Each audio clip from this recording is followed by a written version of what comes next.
देखो, एक चीज ये समझो कि प्रशासनिक जो कारण है, उन कारणों से जनता जनार्दन का कोई लेना देना नहीं होता। प्रशासनिक कारण, वो जो उनकी नौकरियों में जो लोग थे, वो किस कारण से असंतुष्ट थे, मात्र इससे ही संबंधित है। और प्रशासनिक कारण जब भी किसी भी किताब में आप पढ़ लें, कितना भी खोज लें, प्रशासनिक कारणों में मैक्सिमम कारण जो नॉन सिविलियन जॉब्स थे उन्हीं का आता है। मिलिट्री की जो लोग थे, चाहे वो सैनिक हो, चाहे वो हवलदार हो, चाहे वो सूबेदार हो, या किसी छोटा मोटा अफसर हो, क्योंकि उस जमाने में सूबेदार से ऊपर अंग्रेजों के पदों को पद जो है आरक्षित थे अंग्रेजों के लिए। तो हिंदुस्तानी सूबेदार हवलदार से ऊपर पहुंच ही नहीं पाता था। तो एडमिनिस्ट्रेटिव कॉजेज में केवल और केवल मिलिट्री के जो लोअर रैंक पे थे, सिपाही और हवलदार, उनकी ही नाराजगी थी। अब किसी सिपाही और हवलदार की क्या नाराजगी होगी, आप बताओ। भाई, सिपाही हवलदार की नाराजगी ज्यादा ज्यादा यही तो होगी कि भाई हमें वेतन नहीं मिल रहा। और वेतन मिल रहा है तो कम मिल रहा है, और कम मिल रहा है, और इसके अलावा हमें जो है कुछ और जो वेतन के रूप में मिलता है, जिसे प्राय भत्ता कहा जाता है। भत्ता क्या है? भत्ता is nothing but some sort of extra income. Extra income क्या है कि भाई आपको जो है इतना, जैसे आज भी सरकार सिटी कंपेंसेटरी अलाउंस होता था, कि जिस सिटी में आप रह रहे हैं उसकी महंगाई के हिसाब से वेतन का कुछ परसेंटेज आपको मिलता था। आप इसे ये समझो कि भत्ता बेसिकली होता क्या है। जैसे कि मतलब आपको जिस शहर में आप रह रहे हैं उसमें किराए का मकान आप लेंगे ही लेंगे, भाई कहीं रहेंगे, जमीन कोई जंगल में तो रहेंगे नहीं। तो सिपाहियों को तो जनरली हाउस रेंट अलाउंस मिलता भी नहीं था, क्योंकि वो सब बैरक में रहा करते थे, और बैरक गवर्नमेंट एकोमोडेशन होती है। आज भी जो सिपाही बैरक में रहता है उसे हाउस रेंट अलाउंस नहीं मिलता। मतलब भत्ता, मतलब कि नगर जो उस शहर में जो मकान की दर है, उस रैंक के आदमी के लिए ऐसा तो है नहीं कि आपको जो है वो 3 रुपए तनख्वाह मिल रही है तो आप 1 रुपए का मकान ही ले लेंगे। भाई, बारह आने का ही तो मकान लेंगे अपनी रैंक के हिसाब से, कि आप जो 6 कमरों का मकान ले लेंगे। तो कहने का मतलब ये था कि ये जो भत्ते थे, या आप कहीं मान लो एक्स्ट्रा ड्यूटी करने गए, नॉर्मल ड्यूटी तो आपकी छावनी में है, युद्ध लड़ने गए तो युद्ध लड़ने के दौरान क्या था कि भाई आपको वार अलाउंसेज मिलते हैं। उस समय में आप चूंकि ज्यादा काम कर रहे होते हैं, रिस्क में होते हैं। अच्छा, कुछ रिस्क अलाउंस भी होते हैं कि भाई आपकी जॉब की नेचर इस टाइप की है जिसमें आपकी जान जा सकती है। आज भी जो स्पेशल फोर्स में नौकरियां होती हैं, उनमें रिस्क अलाउंस मिलता है। मैं खुद स्पेशल फोर्स में रहा हूँ, तो वहां भी रिस्क अलाउंस मिलता है, क्योंकि वहां की जान का खतरा है। तो इस तरह के भत्तों की भाई और इससे ज्यादा क्या समस्या होगी। तो ये जो रिवोल्ट के अगर प्रशासनिक कारण है, किताबों में बहुत सारी चीजें लिखी हैं, मैं उन्हें नहीं रिपीट करूंगा आपको, वो तो आप किताब में पढ़ ही लेंगे।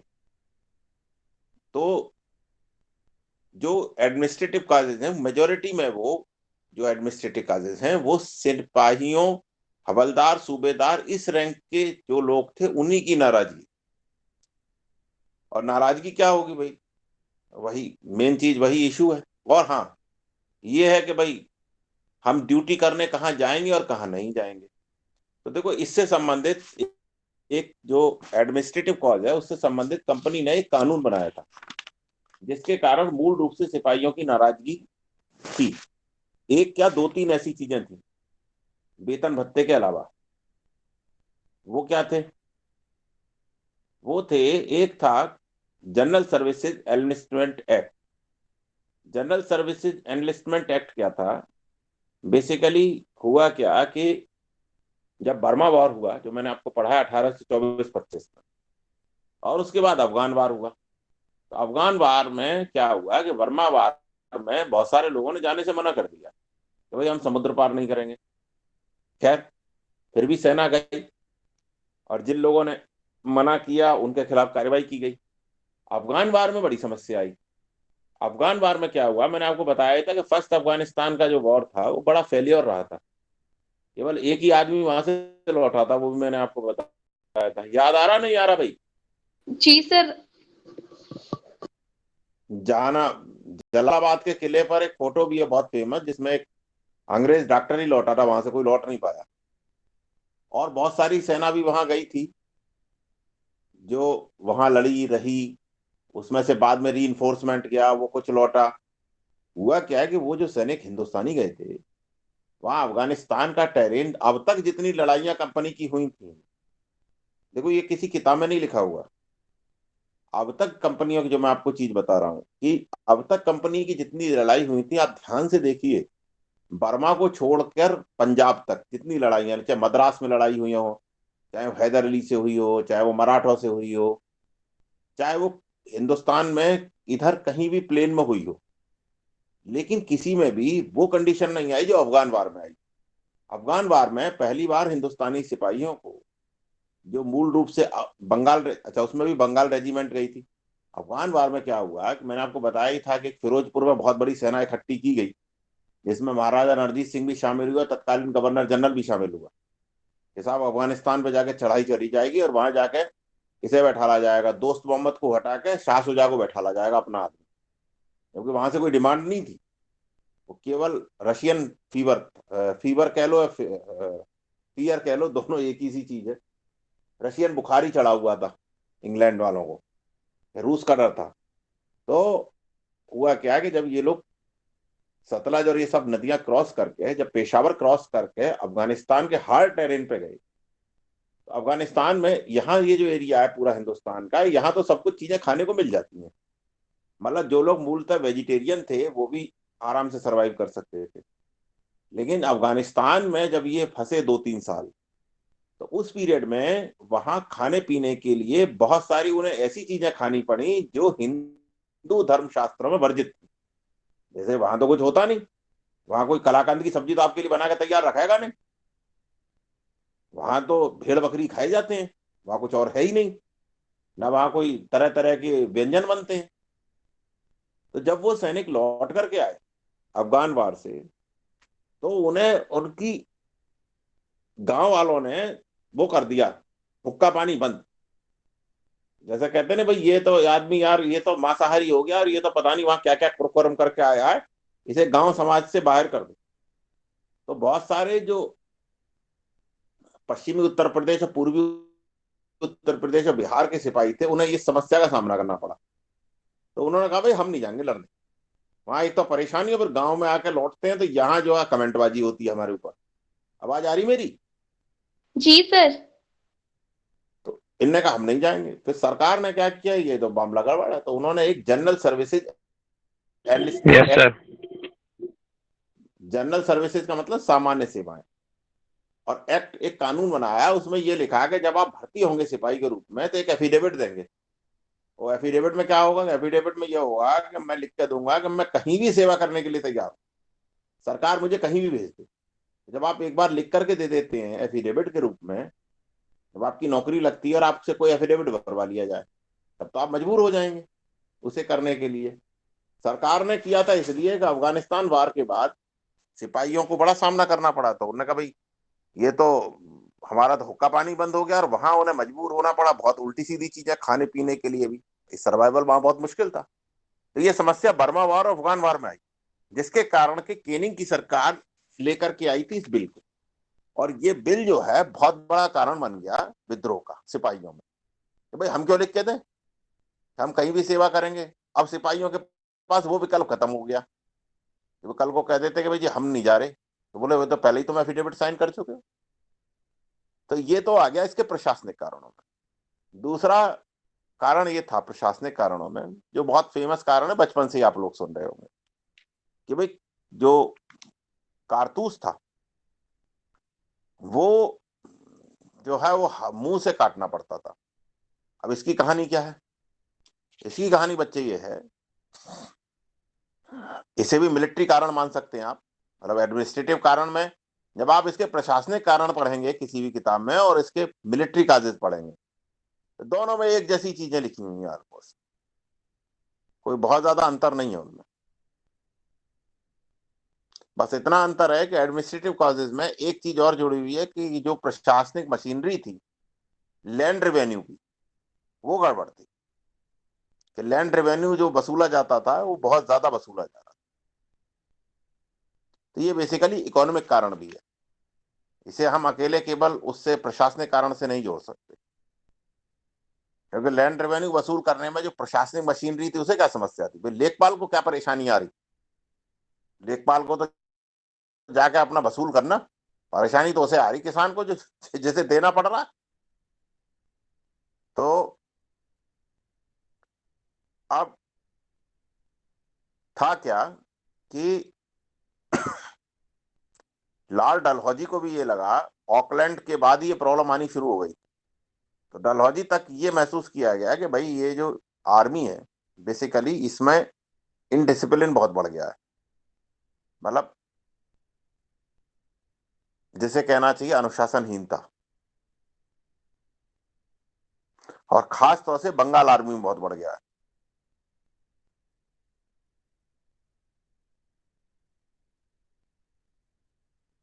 तो खैर 1856 का वो जनरल सर्विस एनलिस्टमेंट एक्ट था, उसी साल गवर्नमेंट ने ये डिजाइन किया है कि भाई पहले क्या था, मस्केट्स थी, मस्कट राइफल कहा जाता था। आज भी गांव में आपको किसी पुराने बुड्ढे पे मिल जाएगी मस्कट राइफल, कहीं किसी घर में रखी मिल सकती है। उसकी जगह उसका नाम था ब्राउन बेस, मस्कट जो बंदूक थी। और उसकी जगह कंपनी ने ये करा कि एनफील्ड राइफल, जो आज मॉडर्न आप पुलिस पे देखी होगी आपने, अब तो पुलिस पे भी खत्म कर दी लगभग 2-3 साल से, मॉडर्न एनफील्ड राइफल इंट्रोड्यूस करी। ये भी जो पुलिस पे आपने देखी होंगी बचपन में थाने वाली पुलिस पे, ये भी वो एनफील्ड नहीं है जो उस जमाने की थी, ये भी ये एनफील्ड राइफल है तो सब जो है फर्स्ट वर्ल्ड वॉर के समय की। तो इन एनफील्ड राइफलों को इंट्रोड्यूस किया। अब अंतर क्या है मस्कट जो ब्राउन बेस थी और एनफील्ड राइफल में, वो ये थी कि जो उसका लोडिंग प्रोसेस था, ऐसे समझिए कि जो राइफल होती है या जो बंदूक होती है उसे भरने के दो प्रोसेस होते हैं। पहले जमाने में जो प्रोसेस होता था वो बेसिकली मजल लोडिंग हुआ करता था। एक मजल लोडिंग होती है और एक ब्रीच लोडिंग होती है। मजल लोडिंग तो आपने केवल, शायद मेरे ख्याल से बहुत सारे लोग आज पहली बार सुन रहे होंगे कि मजल लोडिंग क्या होती है, आपने सुना भी नहीं होगा। किसी शायद किसी अच्छी फिल्म ने किसी ने बनाई हो तो उसमें हो। उसमें क्या था कि उसमें बारूद बंदूक की नली के ऊपर से भरा जाता था, और ऊपर से भरने के बाद ठूस ठूस के उसे भरा जाता था, सलाई से उसे दबाया जाता था, और पीछे से उसमें घोड़ा दबाया जाता था या आग लगाई जाती। बेसिकली डेट वाज मजल लोडिंग, मतलब ऊपर से भरा जाता था। कारतूस नहीं, कारतूस की नाम की तो चीज ही नहीं थी, कोई कोई जानता ही नहीं था कि कारतूस होता क्या है। उसके बाद कंपनी ने उस मजल लोडिंग को हटा करके ब्रीच लोडिंग शुरू करी। ब्रीच लोडिंग में क्या था कि कारतूस पीछे से डाला जाता था।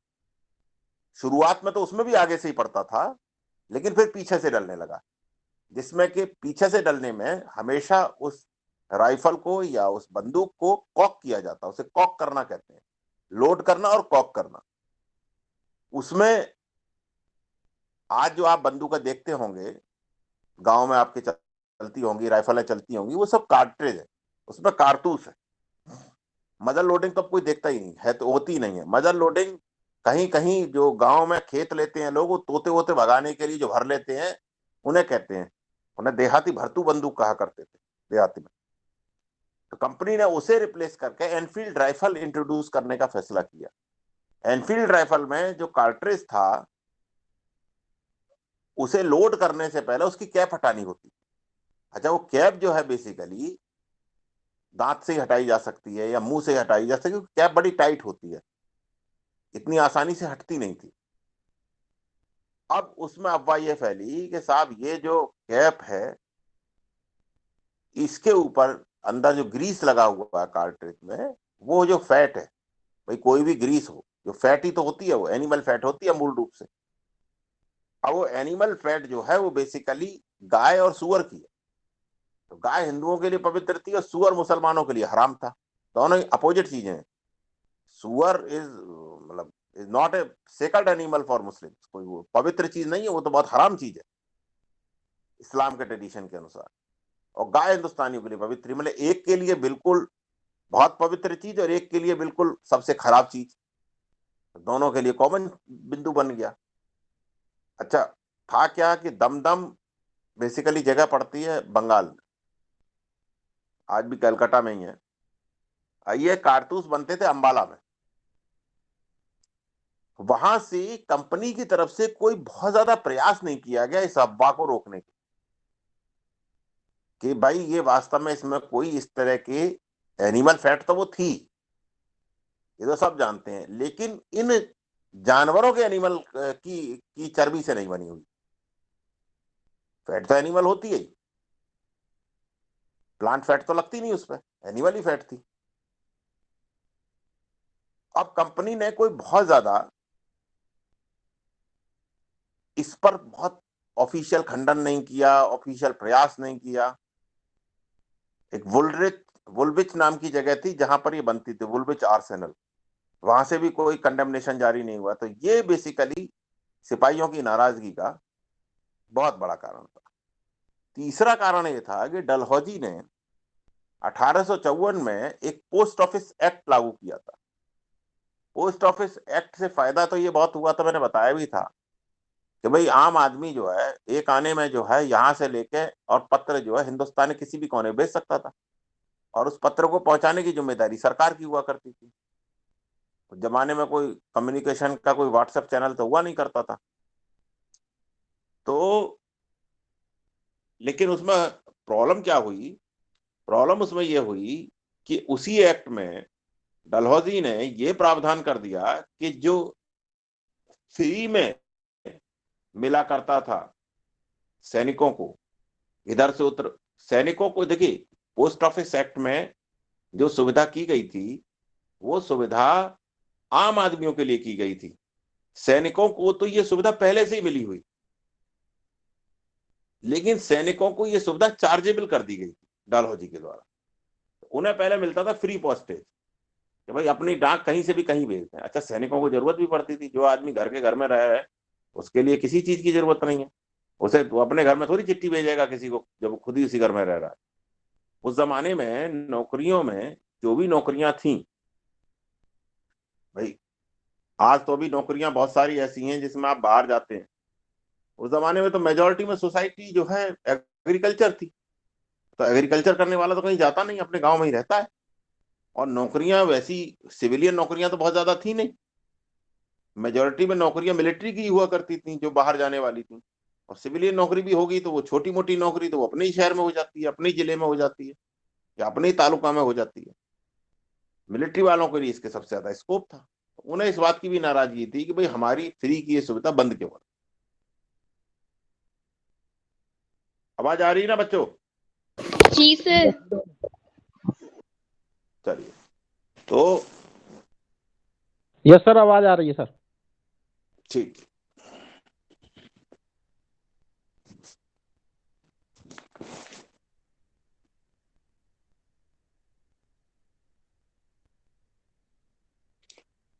तीसरी, चौथी, चार बता दी। पांचवी चीज जो हुई कि उस जमाने में क्रीमियन और चाइनीज वॉर हुए थे। यार इंडियन सोल्जर्स ने बहुत ज्यादा हिस्सा नहीं लिया था, लेकिन फौज की खबरें तो फौज में पहुंची जाती हैं। क्रीमियन वॉर में बेसिकली अंग्रेजों की हार हो गई। क्रीमियन वॉर के बहुत ज्यादा पढ़ने के चक्कर मत पड़िएगा, बस इतना जान लीजिए कि हार की खबर जब मिली, और हार होने से एक जनरल मोरेल जो ये था, भाई हिंदुस्तान में सोचा जाता था कि अंग्रेज बहादुर, कहीं हिंदुस्तानी जो देहाती भाषा में कहा करते थे, वो अंग्रेजों को अंग्रेज नहीं कहते थे, इंग्रेज बहादुर कहा करते थे।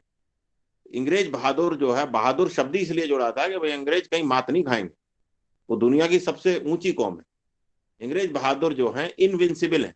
इनविंसिबल का मतलब हो गया कि अंग्रेज बहादुर जो है ऐसे हैं जिन्हें कभी जीता नहीं जा सकता। जब ये हार गए, उन्होंने कहा यार ये तो हार गए, ऐसा तो हमने कभी सोचा ही नहीं था। तो ये एक तरह से एक मोरल डाउन हुआ अंग्रेजों का, और सिपाहियों की हिम्मत बढ़ी इससे।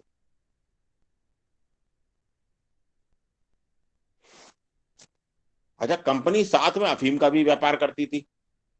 अफीम का व्यापार ऐसा थोड़ा ना होता था, अफीम के तो बल्कि आपने तो कभी देखी नहीं होंगी, जैसे हिंदुस्तान में आज आपको दारू की दुकानें दिखती हैं, ऐसी अफीम की दुकानें हुआ करती थी उस पीरियड में। शराब तो नहीं बिका करती थी, लेकिन अफीम की बहुत दुकानें होती। बल्कि मैं आपको अभी अपना वीडियो ऑन करके एक फोटो दिखाऊंगा जो उसी समय की खिंची हुई है, 1857 की, जिसमें एक अफीम की दुकान के सामने एक अफीम की लेटा हुआ है। तो मतलब it was a common thing. अच्छा, इस अफीम के नशे को उस जमाने में आर्मी में परमिसिबल नशा था ये। मतलब जैसे आपने देखा होगा कि आर्मी में आज भी मतलब लिकर लेना कोई बुरी चीज नहीं मानी जाती। Liquor is a very common thing. Liquor वहां आर्मी में ली भी जाती है, बल्कि कोटा होता है लिकर का कि इतना कोटा इस रेजिमेंट में दिया जाएगा। उस जमाने में अफीम भी जो है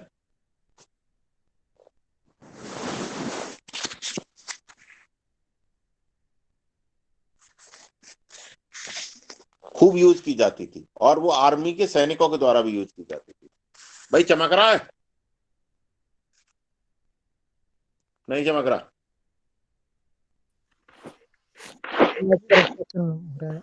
है?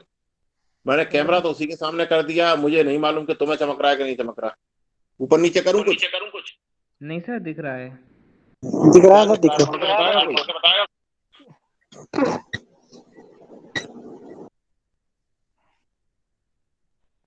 दिख रहा है सर। देखो पहला वाला जो चित्र है ना, वो उस जमाने की दिल्ली का है। इसमें लिख रहा है दिल्ली के लोग ऊपर बाएं से दाएं, नृत्यांगना प्यारी जान। उस जमाने में कोई ये नृत्यांगना रही होगी प्यारी जान, उसी की फोटो बनी हुई है। दूसरा है बही खातों में काम करता हुआ एक मुनीम। तीसरा है दिल्ली के अफीम अड्डे पर लेटा एक नशेड़ी। अब देखो एक आदमी अफीम की दुकान लगी हुई है, वहीं लेटा हुआ है।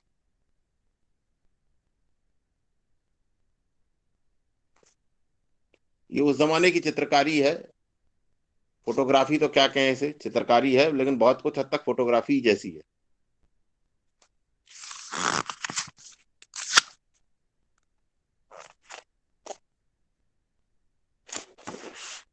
दिख रहा है ना? जी सर। सर। अच्छा, ये जो ऊपर फोटो है, ये देख रहा है दिल्ली में अफगानिस्तान से आए घोड़ों के व्यापारी। और इधर दिख रहा है कि आग के चारों तरफ अलाव तापते साधु योगी सूफी व आत्म संयमी। और ये उस जमाने के सैनिक हैं। देखिए ये जो बंदूक है, ये बेसिकली ब्राउन बैस है। जो मेरा अंगूठा चल रहा है, इट इज ब्राउन बैस। ये ऊपर से भरी जाती थी।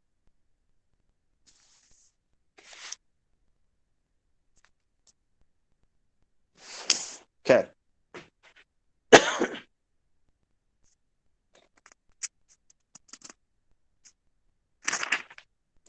चलिए अब हम आते हैं धार्मिक कारणों पर। मैं आपको एक चीज और बता दूं कि धार्मिक कारण वास्तव में जनमानस का जो कारण था, अभी तक जो मैंने आपको कारण बताया, तो सिपाहियों की नाराजगी थी। सिपाहियों की नाराजगी से आम जनता का क्या लेना देना?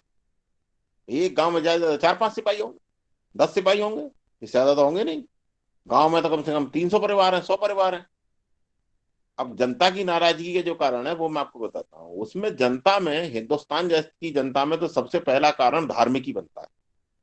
और मैं जिन किताबों को 1857 पे पढ़ा है, जो बड़ी न्यूट्रल टाइप की किताबें हैं, 2-3 किताबें मैंने 1857 पे पढ़ी हैं, उनमें सब में ये बात कॉमन आई है उस जमाने की लोगों की डायरी में, उस जमाने के लोगों की बयानों में, कि अंग्रेजों से जो सबसे बड़ी नाराजगी थी वो धार्मिक कारण से थी। हिंदू मुसलमान दोनों को लगता था कि ये ईसाई बनाने का काम कर रहा है। और बल्कि ये अफवाह फैली हुई थी कि कैनिंग को तो भेजा ही इसलिए गया है ताकि आज हिंदुस्तान को ईसाई बना दिया। अफवाह हिंदुस्तान में बहुत फैलती थी और आज भी फैलती हैं। तो रिलीजियस कारण वास्तव में बहुत बड़ा था।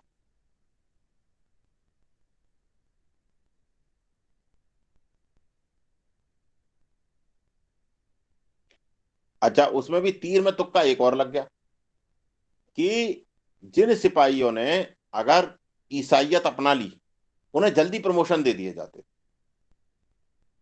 और आगरा में आगरा जो 1833 के बाद अलग हो गया था। ये जो क्या नाम है, बंगाल से, पहले तो बंगाल के अंडर में था ये सूबा, बंगाल से ही सीधा गवर्न होता था। 1833 में कर दिया अलग, आगरा एंड अवध करके, जिसे आज यूपी कहते हैं। तो 1837 के बाद यहाँ एक अमेरिकन मिशनरी सोसाइटी का सेंटर बनाया गया, और वहां एक प्रिंटिंग प्रेस लगा दी गई जिसमें बाइबल छपा करती थी। उसमें बहुत सारी चीजें जो कि भाई मूर्ति पूजा खराब है और ईशु के संपर्क में आओ, इस तरह की दुनिया भर की चीजें जो प्रचार प्रसार में होती हैं, वो यूज हुआ करती थी। तो मेजोरिटी में हिंदूज को ये लगा कि भाई कहीं ये तो ईसाई बनाने की साजिश तो नहीं है। अच्छा, उसमें तीर में तुक्का एक और कि 1850 में एक रिलीजियस डिसेबिलिटी एक्ट पारित किया गया। रिलीजियस डिसेबिलिटी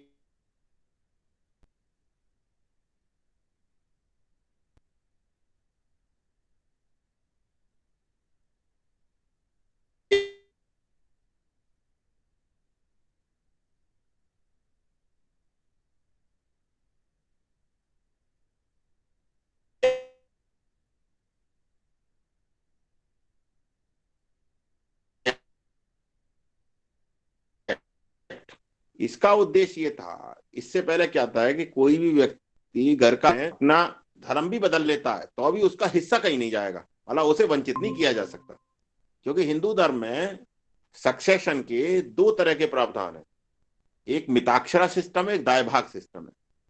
तो मिताक्षरा और दाय भाग तभी लागू होते हैं प्रॉपर्टी के रूप में जब आप उन सिस्टम के अंतर्गत गवर्न हो, यानी आप उस धर्म को मानने वाले हो। जब आप धर्म से अलग ही हो गए तो प्रॉपर्टी का ही बात की। तो खैर, जब ये लागू किया गया तो लोगों को और यकीन हो गया कि भैया तो अभी तक तो चलो प्रॉपर्टी नहीं मिलती थी तो लोग डरते थे कि प्रॉपर्टी चली जाएगी।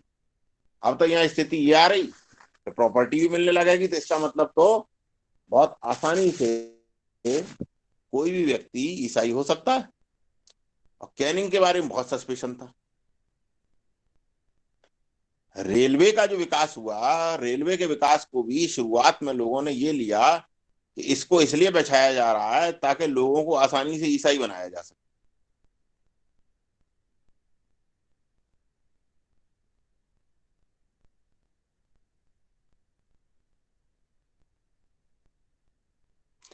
अच्छा, एक बैथ्यून कॉलेज बनाया था डलहौजी ने और बैथ्यून ने मिलकर के। उस बैथ्यून कॉलेज में बेसिकली महिलाओं को शिक्षा देने का प्रावधान था। महिलाओं को शिक्षा उस जमाने में हिंदू और मुस्लिम्स दोनों के लिए कोई बहुत, मतलब एक तरह से जिसे कहना चाहिए कि बहुत ही रेडिकल चेंज था। मतलब कोई सोच ही नहीं सकता था कि महिलाएं पढ़ सकती हैं तत्कालीन सोसाइटी में। तो उन्हें ये लगा कि महिलाओं को पढ़ाने के नाम पर बहुत सारी अन्य चीजों को बढ़ावा दे रहे हैं, ईसाइयत को बढ़ावा दे रहे हैं। महिला अगर ईसाई हो गई, हमारा तो पूरा परिवार, नेक्स्ट पीढ़ी ईसाई हो जाएगी। ये भी एक कारण था। इसीलिए तत्कालीन जो समाज था उसमें बहुत सारे जो एजुकेशन के दफ्तर थे, उन्हें कहा भाई ये तो शैतान की आयतें हैं, शैतानी दफ्तर है। ये आम जनमानस की नाराजगी का एक बहुत बड़ा कारण।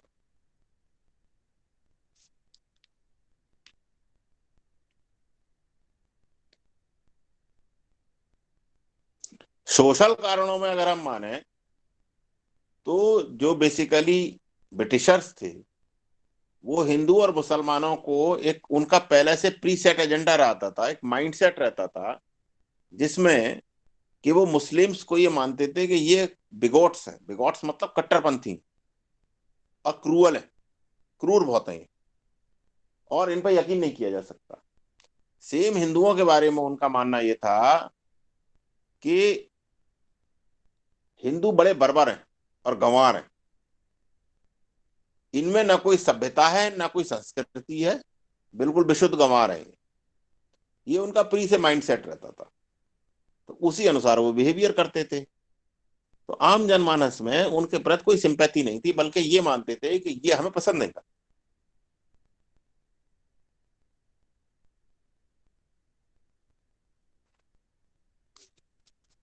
आवाज आ रही है भाई? जी सर। जी सर। Yes sir. जी सर। Yes sir. गुड।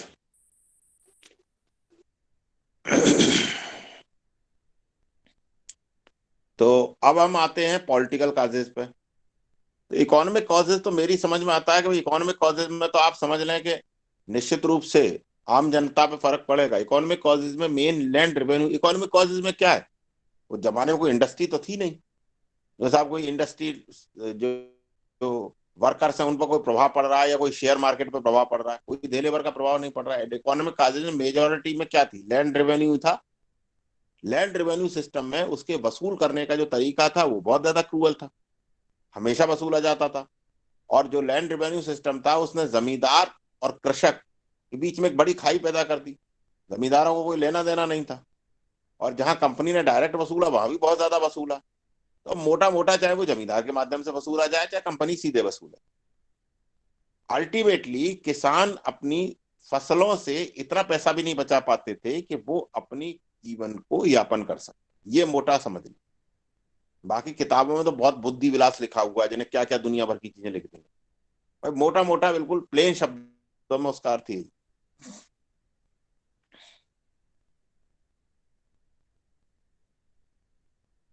और अवध में बेसिकली एक और प्रॉब्लम आई कि वहां बहुत सारे जो तालुकेदार थे वो हटा दिए गए। वो केवल वो लोग हुआ करते थे जो मूल रूप से लैंड रेवेन्यू वसूली सिस्टम में मध्यस्थ का काम किया करते थे। किसानों से वसूलते थे, सरकार को दे दिया करते थे, तालुकेदारी थी उनकी। तो वो नाराज होना स्वाभाविक ही है कि उनके इंटरेस्ट प्रभावित हो रहे थे बहुत ज्यादा। क्योंकि सरकार जो है किसी एक व्यक्ति को तो रखती नहीं थी तालुकेदार। तुमने वसूल करके नहीं दिया तो दूसरे को तुम्हारी तालुका बेच देगी। एक मिनट जरा होल्ड करना, इसकी बैटरी कम हो रही है, मैं चार्जिंग पर लगाता हूँ। 2 मिनट होल्ड पे ही रखें, कंटिन्यू रखेंगे इसी को।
आवाज आ रही है भाई? Yes yes sir. Yes sir. अब आते हैं हम पॉलिटिकल कारणों पर। तो पॉलिटिकल कारणों में आप खुद सोचो कि पॉलिटिकल कारणों से आम जनता को तो कोई बहुत ज्यादा लेना देना उस जमाने में था नहीं, है ना। आज भी जो आदमी सरकार की नौकरी ना कर रहा हो या सरकार की पॉलिसियों से सीधा प्रभावित ना हो रहा हो, बहुत ज्यादा जिसकी रोजी रोटी स्वयं के प्रयासों से चल रही हो, उसे कोई पॉलिटिक्स, बहुत ज्यादा पॉलिटिक्स में इंटरेस्ट नहीं रहता है। उस जमाने में क्या होगा, पॉलिटिकल कारण जो है इसके वो मेजोरिटी में रेस्ट्रिक्टेड हैं राजे महाराजाओं से ही बस, और किसी से नहीं है।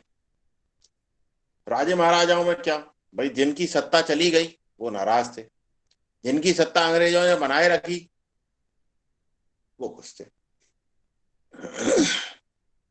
अब आप समझिए कि डलहौजी की जो पॉलिसी थी, डॉक्ट्राइन ऑफ लैप्स, उसने सीधे सीधे उन लोगों को नाराज कर दिया जिनके पास कोई डायरेक्ट हेयर नहीं था। HEIR, हेयर मतलब उत्तराधिकारी। क्योंकि डलहौजी ने साफ साफ कह दिया कि भाई जिसके रगों में जो है रॉयल खून नहीं बहता उसे हम उत्तराधिकारी नहीं मानेंगे, यानी दत्तक पुत्र को हम कोई देंगे नहीं मान्यता। तो एक तो ये बहुत बड़ा कारण था। और डलहौजी के पीरियड तक आते आते ये वो फेज है, मैंने आपको बताया ही था कि ये थर्ड फेज है कंपनी के रूल का। फर्स्ट फेज हो चाहे वो सेकंड फेज हो,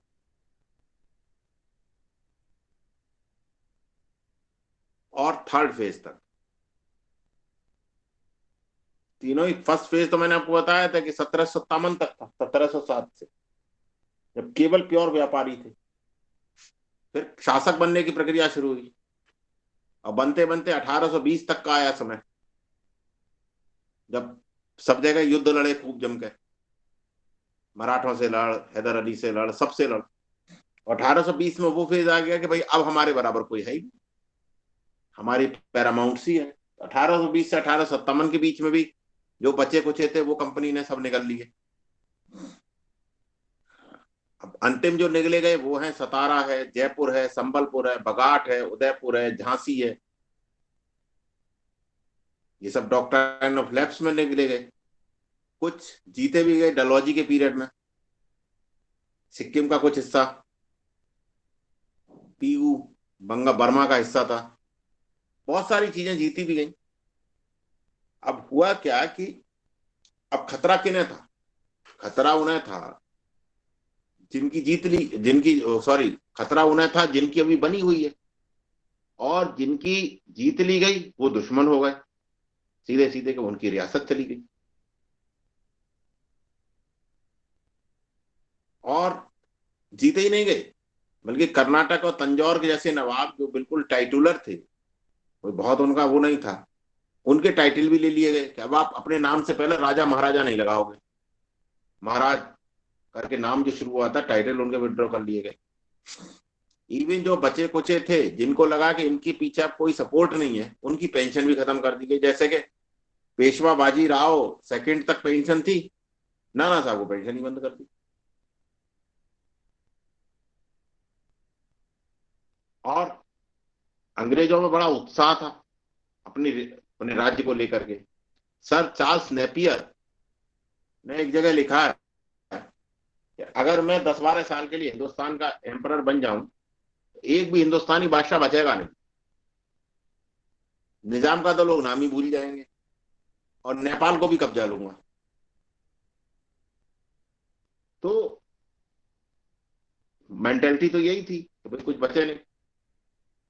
लेकिन उसके बावजूद भी मैंने 1857 की जितनी किताबें पढ़ी हैं, मुगलों की जो स्थिति थी वो आम जनमानस के दिलों में ज्यादा थी। मतलब वो बादशाह मानते थे, ये अलग बात है कि बादशाह कुछ कर नहीं सकता, बस केवल रिवल्ट था, ऑनर्ड था। बादशाह क्या कर सकता? बादशाह के पास कोई सेना नहीं, बादशाह के जमाने में बादशाह की कोई रियासत, बादशाह के अपने खर्चे तो चल नहीं रहे थे। डलहौजी ने कुछ ऐसे काम कर डाले जिसने आम जनमानस के दिलों को हर्ट किया। पॉलिटिकल कारणों बता रहा हूं। वो ये कि भाई डलहौजी ने ये कहा कि अब हम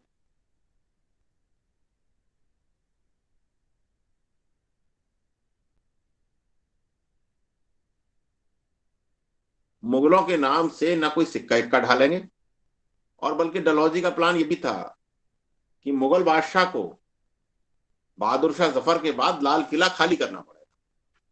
तो ये बात बहुत चुभी लोगों को कि मकान क्यों खाली कराया जा रहा है, हमसे किला क्यों खाली कराया जा रहा है। बल्कि 1856 में कैनिंग ने अनाउंस किया कि ऑफिशियल अनाउंसमेंट था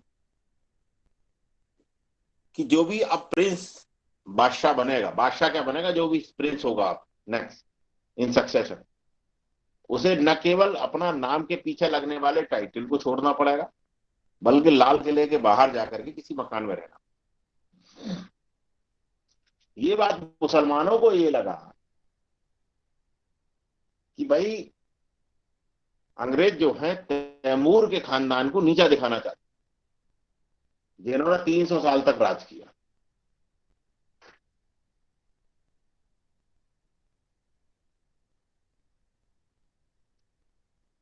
और लोगों के दिमाग में यह भी था कि एक अनुपस्थित संप्रभुता है, एब्सेंटी सोवरेंटीशिप। एब्सेंटी सोवरेंटीशिप में ये था कि अनुपस्थित प्रभु सत्ता है अंग्रेजों की, संप्रभु सत्ता है कि वो यहाँ की सोवरन तो है, वो डिसाइड करते हैं। लेकिन डिसाइड कहां से करते हैं? इंग्लैंड से मिली हुई निर्देशों से। तो इंग्लैंड से मिलने वाली निर्देशों से ये लोग चीजें डिसाइड करते हैं, और वो सरकार यहाँ एग्जिस्ट नहीं करती, बल्कि हजारों किलोमीटर दूर इंग्लैंड से गवर्न होती है। ये भी एक छोटा सा कारण आप मान सकते। तो सोशल रिलीजियस हो गया, मिलिट्री कॉजेज हो गए, मैंने आपको बता ही दिए। पॉलिटिकल कॉजेज भी मैंने आपको बता ही दिए। अब हम चलते हैं इसमें आगे कि रिवोल्ट की शुरुआत कहां से हुई। मेरे पास 3 किताबें हैं। एक किताब में तो ये है कि भाई जो बैरकपुर में घटना हुई उसका कोई बहुत सीधा लेना देना मेरठ वाले विद्रोह से नहीं था। यानी कि जो 29 मार्च 1857 को बैरकपुर में मंगल पांडे वाली घटना हुई उसका नहीं था। एक किताब में लिखा हुआ है कि बैरकपुर में जो घटना हुई वो इसकी शुरुआत थी, और 29 मार्च 1857 को मंगल पांडे ने अपनी जो एडजुटेंट था, एडजुटेंट मतलब सैन्य सहायक, जो इमीडिएट सुपीरियर होता है, उसे गोली मार दी। और उसके बाद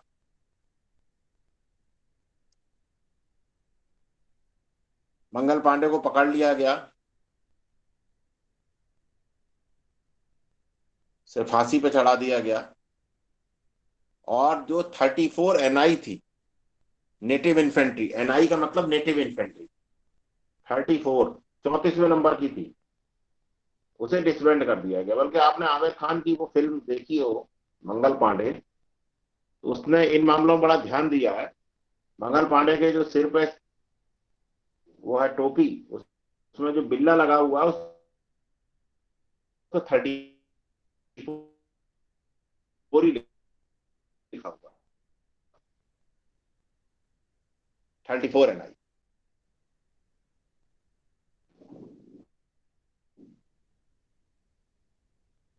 हिंदी फिल्म इंडस्ट्री में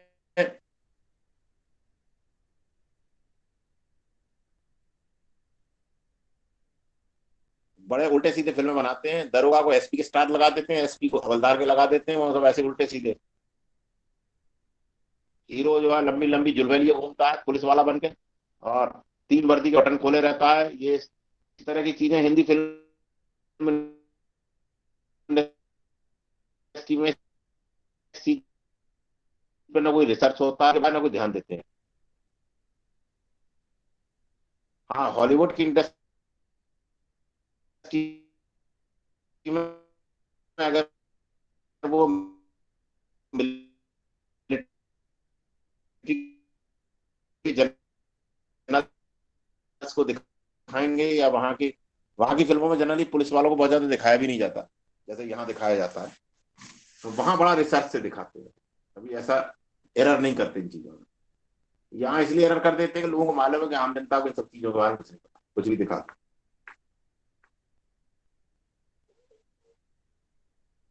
अगली इसके बाद जो घटना हुई मार्च के बाद, 1 मिनट होल्ड करें, मैं उस किताब से ही पढ़ के बताता हूँ।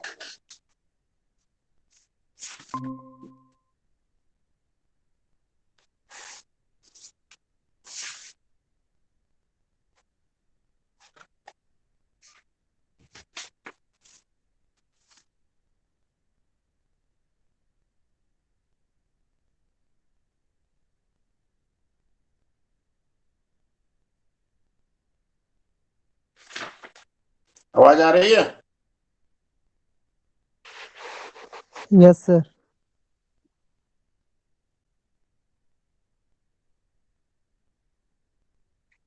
Yes sir. जी सर, आ रही है। चलिए, लॉर्ड कैनिंग के बारे में पढ़ता हूँ। लॉर्ड कैनिंग जब हिंदुस्तान आया तब लगभग उसकी उम्र 40-42 साल थी। हिंदुस्तान आना उसने इसलिए मंजूर कर लिया था कि वो वहां के मंत्रिमंडल में कोई मंत्री पद हासिल नहीं कर पाया था। हिंदुस्तान आने से पहले उसको इस मुल्क में न तो कोई दिलचस्पी थी और न ही वो यहाँ की कलकत्ता की गर्मी और घुटन में रहना चाहता था। कुछ महीने तक तो उसे लगा कि वो इस गवर्नमेंट हाउस में कैद हो गया है।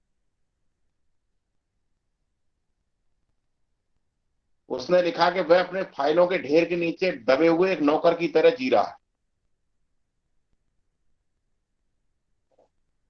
लेकिन वह भी मुगल नाटकबाजी को खत्म कर, देखिए शब्द देखिए क्या आया, वह भी मुगल नाटकबाजी को खत्म करना चाहता था।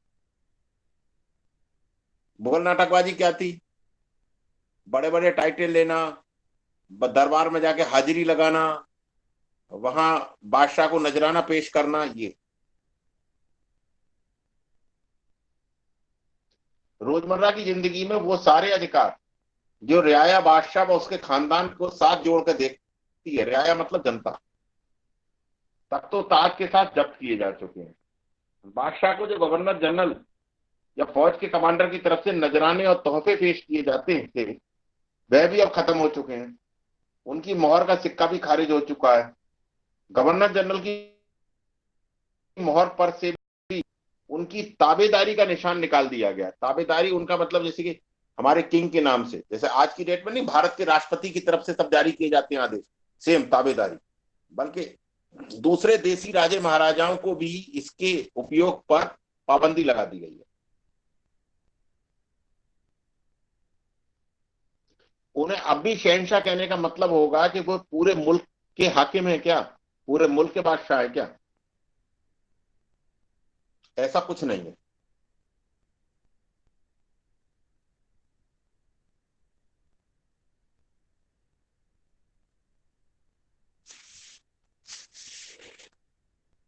यह साफ कर दिया गया कि मुगलों के अगली वंशजों को लाल किला खाली करना ही होगा।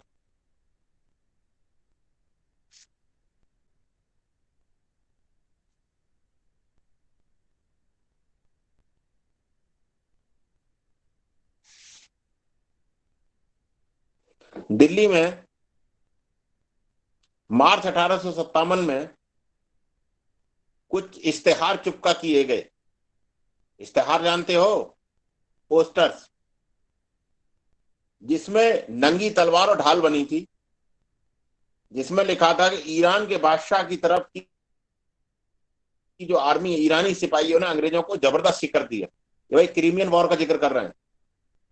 अब ईरान की फौजों ने अफगानिस्तान की सरहद को पार कर लिया है और हेरात होते हुए हिंदुस्तान की तरफ आ रही हैं, ताकि दिल्ली को ईसाइयों की हुकूमत से निजात दिला सके। आम जनता में यही भावना थी कि ये हुकूमत ईसाइयों की है।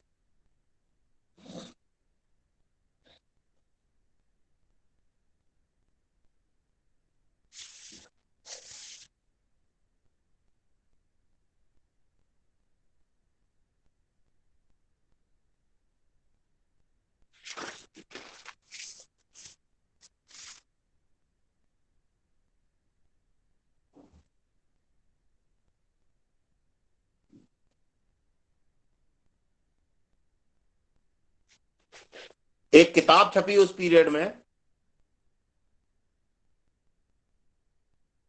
डाका डालने में महारत हासिल है कंपनी को। डाका डालने में महारत या ईस्ट इंडिया कंपनी के हाथों अवध की तबाही, इसमें वो सारी चीजें दी गई थी। बाद में किताब जब्त कर ली गई।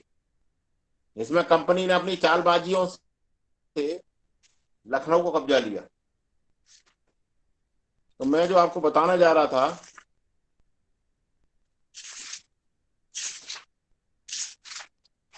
बैरकपुर वाला किस्सा, वो 1 मिनट होल्ड करिए बस, निशान तो लगा रखा है इसमें।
कहाँ गया?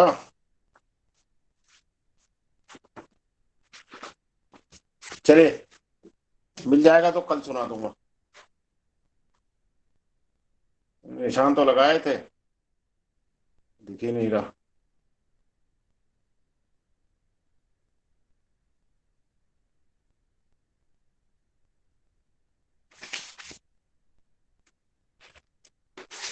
दस मई को सिपाही विद्रोह हुआ मेरठ में, और वो सब 11 मई को दिल्ली आ गए। 10 मई को जो सिपाही, अब इसमें लिखते चले जाइएगा, मैं कुछ मोटे मोटे पॉइंट बताऊंगा आपको, जो प्री के पॉइंट ऑफ व्यू से। अभी तक जो चीजें मैंने आपको बताई वो तो कंसेप्चुअल चीजें थी, मोटी मोटी। कंसेप्ट क्या है आपका? फैक्चुअल में देखिए, जो दिल्ली में 10 मई को जो मेरठ में विद्रोह हुआ था, उसमें जो कमांडर इन चीफ था वहां, वो था जनरल हैबिट।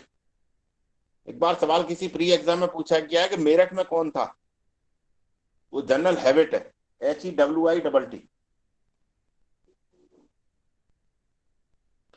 जब ये लोग 11 मई को हिंदुस्तान यहाँ आ गए दिल्ली, तो दिल्ली में जो था वो था लेफ्टिनेंट बिलोबी।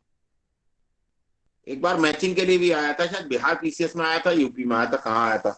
उसमें सारे अंग्रेज कमांडरों के नाम दे रखे थे और पूछा था ये किस शहर में थे, तो दिल्ली में था लेफ्टिनेंट बिलोबी।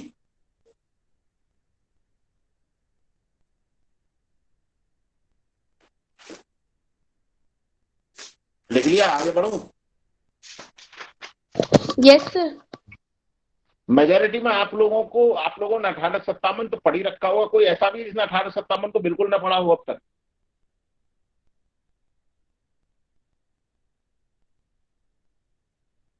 मैं इसीलिए, क्योंकि ये तो बचपन से ही लोगों को बताया जाता है गांव गांव में, तो मैं इसीलिए बहुत ज्यादा सेलेक्ट होकर इसमें पढ़ा रहा हूँ।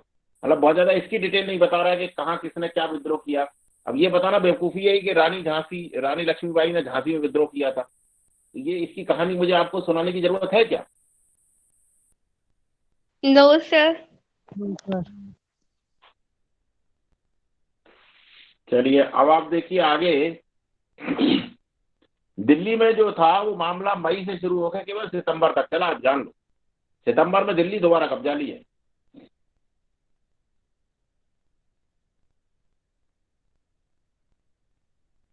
और दिल्ली में जितनी भी सेना आई थी, वो ट्रूप्स ट्रूप्स मतलब सेना, वो जो फौज थी वो सारी पंजाब से आई थी।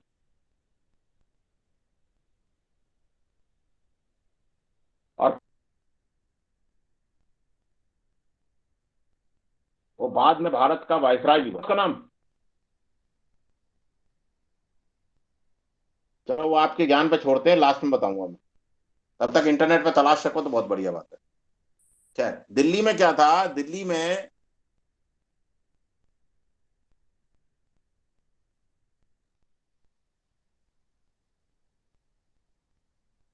जॉन निकलसन, ये मारा भी गया था जॉन निकलसन। यही वो था जिसके बारे में बता रहा था कि इसके नाम पे भी एक हिंदुओं में एक वो धर्म चल पड़ा था, निकल सेन। निकलसन को निकल सेन कर दिया गया था। निकल सेन ये विष्णु का अवतार है।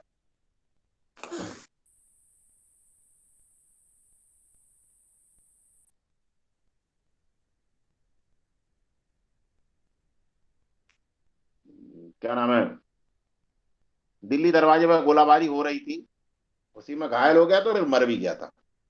तो जॉन निकलसन अगर कहीं आता है तो इसे दिल्ली लगाइएगा, सितंबर 1857 में। 3-4 महीने बाद ही दिल्ली कब्जा।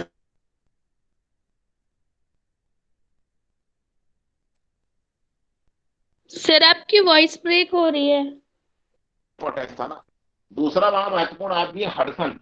हडसन वो व्यक्ति है जिसने बहादुर शाह जफर के 2 लड़के और एक पोते गोली मार दी थी। अब आ रही आवाज? Yes sir. अरे अब आ रही आवाज? आ रही है सर। दूसरा लिख लो, हडसन, लेफ्टिनेंट हडसन। हडसन वो व्यक्ति है जिसने, मैंने आपको किस्सा बताया था कि तीनों को गोली मार दी थी खूनी दरवाजे पर, जिसे आज खूनी दरवाजा कहते हैं दिल्ली में। जी सर बताया था। हाँ, तो हडसन लिख लो, हडसन भी दिल्ली में ही था। ये हडसन बाद में मारा गया, ये खुद भी मारा गया लखनऊ में। ये चला गया था दिल्ली से फिर लखनऊ का किला जीतने के लिए, वहीं मर गया। अब लखनऊ में जो था बेसिकली वो विद्रोह हुआ वहां जून में। दिल्ली में मई में हुआ, लखनऊ में हुआ जून में, 1 महीने बाद, 4 जून को। और 4 जून को जब विद्रोह हुआ तो वहां का जो ब्रिटिश रेजिडेंट था उसका नाम था हेनरी लॉरेंस। अब मैं तुम्हें बिल्कुल वनडे एग्जाम की तरह पढ़ा रहा, कोई कंसेप्ट नहीं बता रहा मोटिव, वैसे थॉटफुल। हेनरी लॉरेंस था वहां। तो ये हेनरी लॉरेंस और इसके अपने चेले चपाटे सब भाग भूग कर रेजिडेंसी में पहुंच गए। रेजिडेंसी आज भी लखनऊ बनी हुई है, वहां गोलियों के निशान भी है। लखनऊ जाओ तो देखा ना। उसमें ये हेनरी लॉरेंस मारा गया।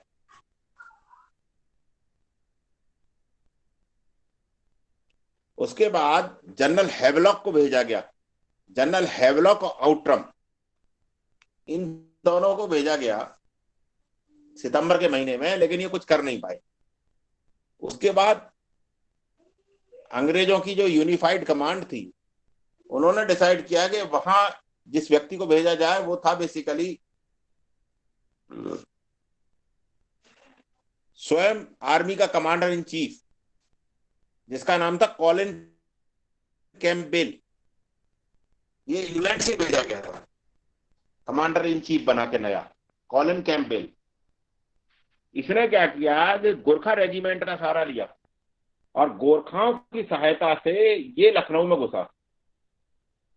और मार्च 1858 में, नहीं अगले साल मार्च में, 1858 में पूरी तरह से लखनऊ को कब्जे में ले। तो कॉलिन कैम्पबेल लखनऊ से जोड़ लीजिए।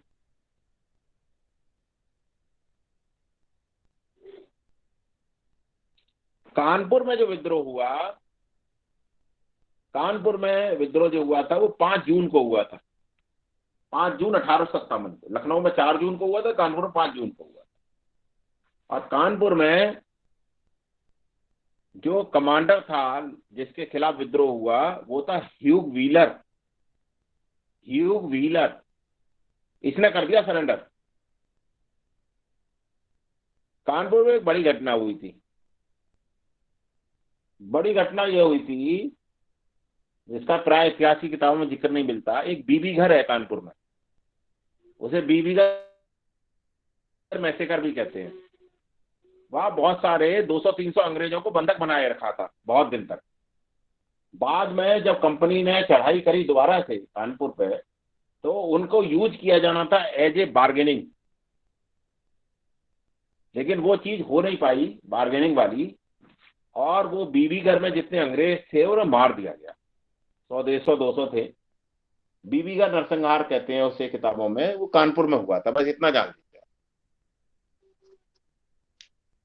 बीबीगंज नरसिंहार में जो भी लोग शामिल थे, बाद में कंपनी ने उन्हें बिना ट्रायल के ही फांसी पर लटका दिया। कोई मुकदमा नहीं चला उन पर, सीधे फांसी दे दी 2-2 3-3 दिन में। और वहां जो थे बेसिकली नाना साहब पेशवा बन गए। बीबीगंज नरसिंहार का आरोप जो है बाद में तात्या टोपे पे भी लगा था।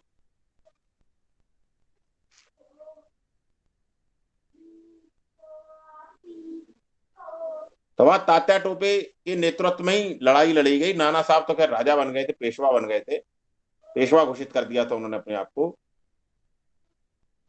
लेकिन सर कॉलिन कैम्पबेल ने, जिसने लखनऊ जीता था, उसने फिर कानपुर को भी जीत लिया। ये बात है दिसंबर की। दिसंबर 6 को ही कानपुर जीत लिया था। और तात्या टोपे जो हैं वो वहां से भाग करके झांसी आ गए। कानपुर झांसी में बहुत ज्यादा दूरी भी नहीं है, 250-300 किलोमीटर की दूरी है।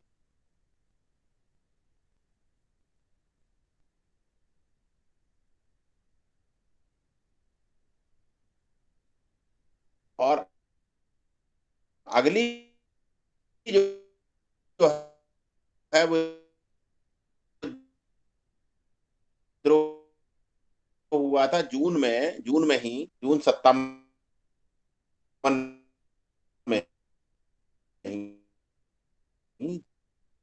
झांसी। वो आपको सबको कहानी पता ही है। और 4 अप्रैल 1858 को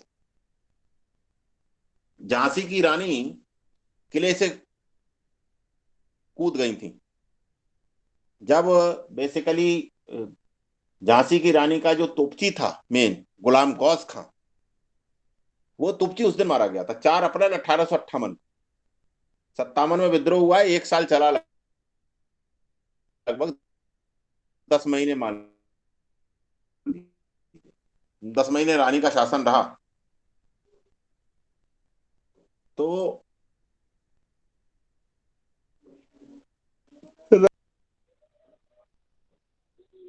झांसी को रिकैप्चर करने में जो योगदान रहा वो ह्यू ग्रोज का रहा, मेजर ह्यू ग्रोज। ह्यू ग्रोज का अगर नाम आवे तो झांसी टिक करिएगा। ह्यू ग्रोज ने यह कहा था कि जितने बागी थे उनमें मर्द केवल यही थी, बस। ह्यू ग्रोज का ही कमेंट है।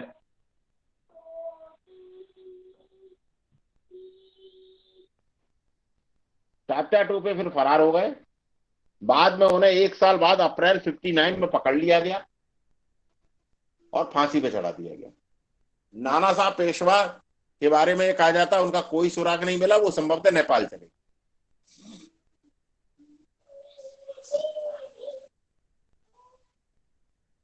ऐसे बिहार में एक जगह पड़ती है जगदीशपुर, आरा, वहां पर कुंवर सिंह के नेतृत्व में विद्रोह हुआ था। कभी कोई सवाल आया था, अभी मुझसे कोई पूछ रहा था फोन करके, जो है वो बनारस में किसके नेतृत्व में विद्रोह हुआ, किसी एग्जाम में सवाल आया था क्या?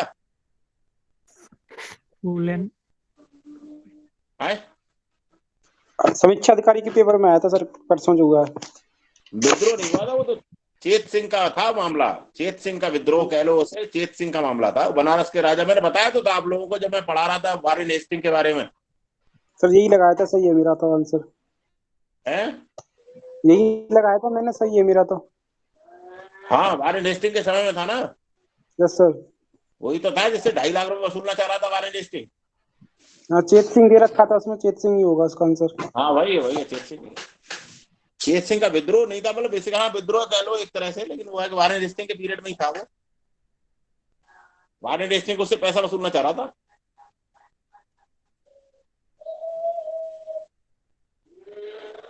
अच्छा, इसी अभी कोई एग्जाम हुआ है 2-4 दिन पहले? समीक्षा। हाँ सर, ये क्वेश्चन आया था, आर.ओ. का उसका सी ऑप्शन था, सी। तो ठीक है, गलत तो नहीं हुआ, आप लोगों को पढ़ा चुका हूं मैं। नहीं सर, नहीं सही सर, था वो। ठीक हुआ है।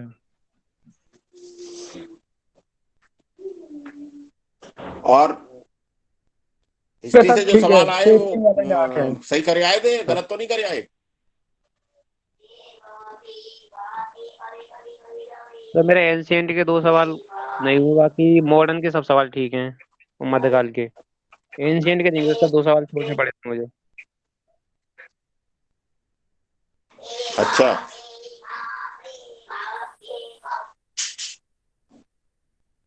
चलो पढ़ते रहोगे, इतनी डिटेल पढ़ोगे तो सब याद ही हो जाएगा यार।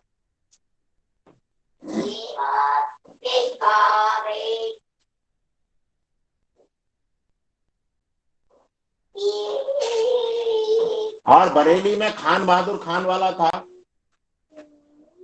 बाद में मैंने बताया भी था कि दिल्ली आ गया था, वो तो बाद में सरदार बना दिया गया था। 1 मिनट होल्ड करो बेटा, अल्लाह मत बचाओ।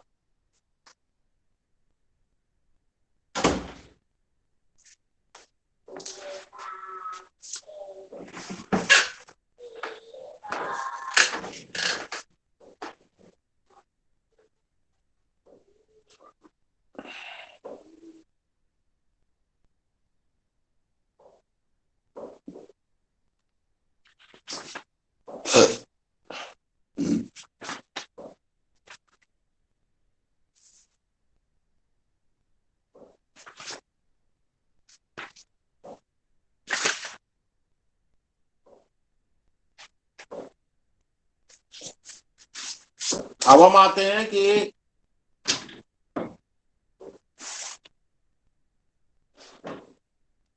रिवोल्ट के फेल होने के कारण क्या थे और इसके बाद इसका प्रभाव। तो देखो भाई, रिवोल्ट का अगर कारण मान लो तो आप जान लो कि 1857 का जो विद्रोह था वो केवल नॉर्थ इंडिया तक ही सीमित था, उसमें भी पंजाब आप निकाल, बहुत ही पुअरली ऑर्गेनाइज था, ये बात भी बिल्कुल सही है। बंबई और मद्रास की आर्मी ने कोई विद्रोह नहीं किया, ये बात भी बिल्कुल सही, केवल बंगाल की आर्मी ने विद्रोह। नर्मदा के दक्षिण में कोई विद्रोह नहीं हुआ, सिंध में कोई विद्रोह नहीं हुआ, राजस्थान में कोई विद्रोह नहीं हुआ। और जो विदेशी राज्य जिसने अंग्रेजों की बड़ी मदद करी वो था नेपाल। एक बार ये भी सवाल पूछा गया किस विदेशी राज्य ने सबसे ज्यादा मदद करी, तो वो नेपाल है। नेपाल ने बड़ी मदद करी। नेपाल के जो राजा थे उन्होंने बड़ा मदद करी अंग्रेजों की। अफगानिस्तान का जो शासक था दोस्त मोहम्मद था, तो वो अंग्रेजों का कोई बहुत ज्यादा समर्थक नहीं था, लेकिन उसने भी कोई बहुत मदद नहीं करी। वो स्थिति, ये बात अब सोचोगे भाई दोस्त मोहम्मद से क्या लेना देना, दोस्त मोहम्मद से लेना देना इसलिए है, तो मैंने आपको बताया था शाह वलीउल्लाह वाला किस्सा, तो उन्होंने पत्र लिखा और अहमद शाह अब्दाली को हिंदुस्तान बुला लिया। ऐसे बहुत सारे पत्र इसे भी गए दोस्त मोहम्मद को, लेकिन जी नहीं आया हिंदुस्तान लड़ने के लिए। अफगान आर्मी भी अंग्रेजों की आर्मी का स्वाद चख चुकी थी। तो जो व्यक्ति मैंने अब पूछ रहा हूं वो पंजाब वाला बताओ भाई कौन था जो बाद में भारत का वायसराय भी बना? Sir John Lawrence. यस, शाबाश, sir John Lawrence. Sir John Lawrence ने, कहा जाता है, एक एक सिपाही बीन बीन के दे दिया दिल्ली में, हर रेजिमेंट में से रसोईया तक भेज दिए थे लड़ने के लिए, ये कहावत कही जाती है। Sir John Lawrence. तो पंजाब में कोई विद्रोह हुआ नहीं, और पंजाब में विद्रोह न होने के कारण मैंने आपको बताया ही था कि सिख जो है नाराज थे बहुत बंगाल आर्मी से, क्योंकि बंगाल आर्मी तो गई थी अफगानिस्तान, और एंग्लो सिख वार भी बंगाल आर्मी के द्वारा ही लड़ा गया था सारा। तो बंगाल आर्मी ने ही जब विद्रोह किया तो वो इनके विरोध में रहे, इनका समर्थन नहीं किया।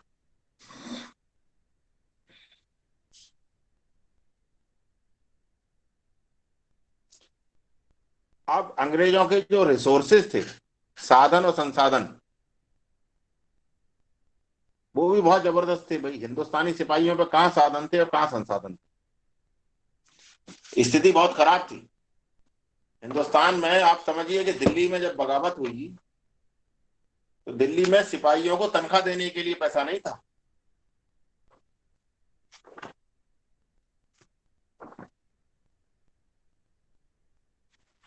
बल्कि मैं आपको एक पैराग्राफ पढ़कर सुनाता हूं।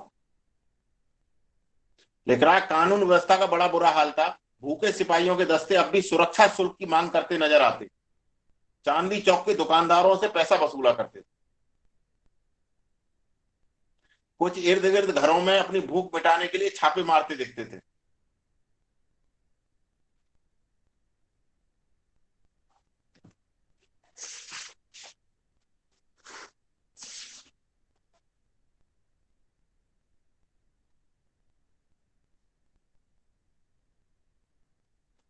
दिल्ली के संभ्रांत लोगों से भी पैसा वसूलने की कोशिश की गई। बहुत सारा टैक्स लगाया गया। मिर्जा मुगल जो इनका कमांडर था, वो पैसे के लिए इतने परेशान हो गए। देखिए आर्मी के संसाधनों की बात देखिए आप, विद्रोहियों पे साथ संसाधन थे कि उन्होंने किले के सामने सलीमगढ़ किला में मुगल खंडरों और बुर्जों में गड़े खजाने की तलाश में खुदाई तक शुरू करवा दी, क्योंकि जासूस उन्हें आके बताते थे कि उनके बुजुर्गों का खजाना वहां दबा हुआ है। खोदने पर कुछ छोटा मोटा जंगी सामान मिला, लेकिन खजाना कभी हाथ नहीं आया।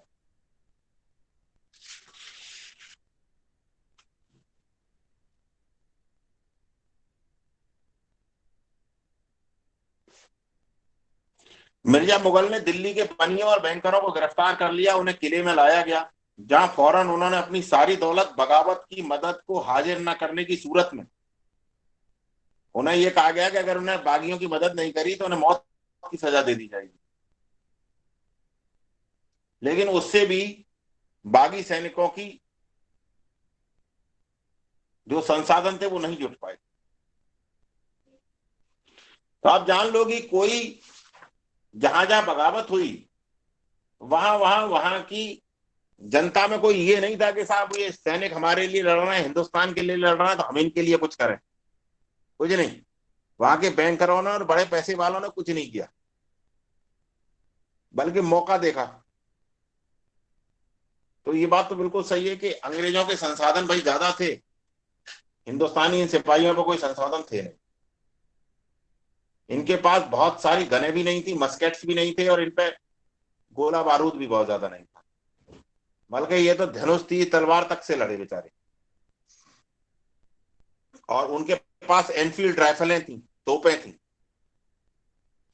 उनके पास टेलीग्राफ लाइन जो बिछाई गई थी डलहौजी के पीरियड में, उसने बड़ी मदद करी। उन डलहौजी के पीरियड की बिछाई हुई टेलीग्राफ लाइन से संदेश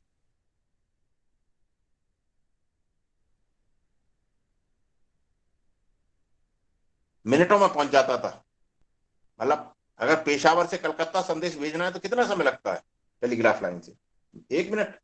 और व्यापार इनके विद्रोहियों के पास ऐसा कुछ था ही नहीं। बल्कि एक जगह लिखा भी है कि कमांडर इन चीफ के दाहिने हाथ ने जितना काम नहीं किया होगा जितना इन टेलीग्राफ की लाइनों ने काम कर दिया। अच्छा, जितने भी देशी राजे रजवाड़े थे उन्होंने विद्रोह तो किया, चंद ने मदद के लिए अंग्रेजों की सब तैयार थे। पंजाब की जितनी रियासतें थी, पटियाला की हो, जींद की हो, सबने अंग्रेजों की मदद करी। और विशेष तौर पर मदद करने वाला था ग्वालियर का सिंधिया और हैदराबाद का निजाम। बल्कि ग्वालियर के सिंधिया का जो मंत्री था, मंत्री क्या उस जमाने का वजीर था, उसका नाम था सर दिनकर राव। उसकी तारीफ में तो इंग्लैंड में कसीदे पड़े गए। इन्होंने बड़ी मदद करी। सिमिलरली सालार जंग जो वजीर था हैदराबाद का, उसकी भी बड़ी तारीफ करी अंग्रेजों ने, उन्होंने बड़ी मदद करी। और कैनिंग ने ये वचन दे रखा था कि अगर हम अब जीत जाएंगे इस युद्ध को तो अब हम कोई एनेक्सेशन करेंगे नहीं, बल्कि सारे जितने राजे रजवाड़े हैं इनकी सत्ता बनाए रखेंगे। एक ही ध्यान रखिएगा, उस जमाने तक इंग्लैंड में डेमोक्रेसी आ गई थी। वहां राजा तो होता है खैर परमानेंट, लेकिन प्रधानमंत्री वहां चुना जाता था। कैनिंग ने कह दिया होगा कि चिंता मत करो, तुम्हारी जगह कोई नहीं, इलेक्शन नहीं होगा, तुम बने रहोगे सत्ता में और तुम्हारे साथ कोई छेड़छाड़ नहीं की जाएगी। और मैं आपको एक चीज और बताऊं, वास्तव में अंग्रेजों ने उसका 1857 से 1947 तक 90 साल पालन भी किया। बल्कि एक बड़ी घटना हो गई थी गायकवाड़ में, बड़ौदा में। एक गायकवाड़ों के जो बाद के प्रिंस थे, उन्होंने जो ब्रिटिश रेजिडेंट था उसे जहर देने का प्रयास किया। अब आप समझिए कितनी बड़ी घटना है ब्रिटिश रेजिडेंट को जहर देना। अंग्रेज तो जरा जरा आवाज में तिल मिलाते थे, लेकिन उसके बावजूद भी मल्हार राव गायकवाड़, उन्होंने जब जहर दिया उसके बावजूद भी अंग्रेजों ने उसे हटाया। बस केवल ये नहीं किया कि उसके राज्य को अपने में मिला लें, बल्कि उन्हीं के परिवार में से किसी दूसरे व्यक्ति को गद्दी दी। बस इतना किया। और कोई इंसिडेंट बहुत ज्यादा नहीं सुनाई देते। बल्कि उनके लिए एक नई व्यवस्था और कर दी, रॉयल टाइटल एक्ट पारित किया गया 1876 में। उसमें यह था कि इन्हें कितने सैल्यूट मिलेंगे और कितनी तोपों की सलामी दी जाएगी, ये भी डिसाइड कर दिया गया कि भाई 21 तोपों की सलामी दी जाएगी, 11 तोपों की सलामी दी जाएगी, 5 तोपों की सलामी दी जाएगी, 31 तोपों की भी सलामी दी जाएगी। तो जब स्टेशन पर उतरते थे या राजे महाराजा आते थे तो उन्हें जो है स्वागत में उनकी तोपों की सलामी दी जाती थी। तो ये तोपों की सलामी देने वाला जो है हिंदुस्तान के देहात में बड़ा प्रचलित है। आज भी लोग मजाक करते हैं कि भाई तुम आओगे तो तुम्हारे लिए तोपों की सलामी दी जाएगी। चलता है बात या नहीं चलता? हाँ सर, खूब गांव में सर आम बात है सर ये तो। हाँ, तो ये शब्दावली आई वहां से कि तोपों की सलामी दी जाएगी। बेसिकली 1876 में अंग्रेजों ने बाद में एक कानून पारित किया जिसे रॉयल टाइटल एक्ट कहा गया। उसी में ये व्यवस्था की गई कि तोपों की सलामी दी जाएगी। तो वो फिर आम जनमानस में फैल गई चीजें, धीरे धीरे आज तक फैली हुई हैं।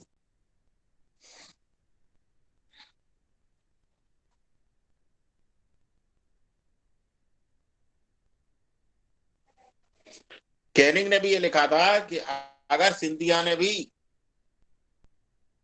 जो है विद्रोहियों का साथ दे दिया होता तो मुझे अपना बिस्तर बांधना पड़ता यहां से। कैनिंग का ये कहना था कि सिंधिया ने और निजाम ने तो बड़ी मदद करी हमारी। दूसरे जो लड़ने वाले थे भाई, उन्हें इतना एक्सपीरियंस भी नहीं था, इतनी ऑर्गेनाइजेशन कैपेबिलिटी भी नहीं थी, और गुरिल्ला वारफेयर से लंबा युद्ध नहीं जीता जाता। अंग्रेजों का बड़ा ऑर्गेनाइज वे में था। और देखिए एक चीज जान लीजिए, धर्म और उनका विदेशी होने के अलावा कोई कॉमन चीज नहीं थी लड़ने वालों में, सिमिलरिटी कोई नहीं। ऐसा नहीं था कि सब लोग बिल्कुल जो है बिल्कुल पहले से प्लान करके लड़ रहे थे, कुछ नहीं। केवल और केवल लोकल कारण थे जिनके कारण लोग अपने अपने हितों के कारण अंग्रेजों के खिलाफ बगावत किए थे। हाँ, ये बात सही है कि धर्म का बहुत बड़ा रोल था।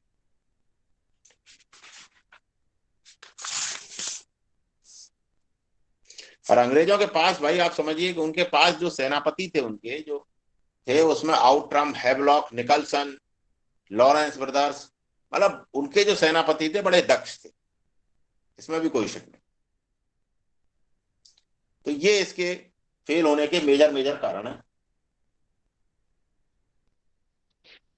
अब हम आते हैं इस रिवोल्ट का क्या इम्पैक्ट पड़ा, क्या प्रभाव पड़ा। तो पहला प्रभाव तो ये था कि ईस्ट इंडिया कंपनी का शासन खत्म हो गया।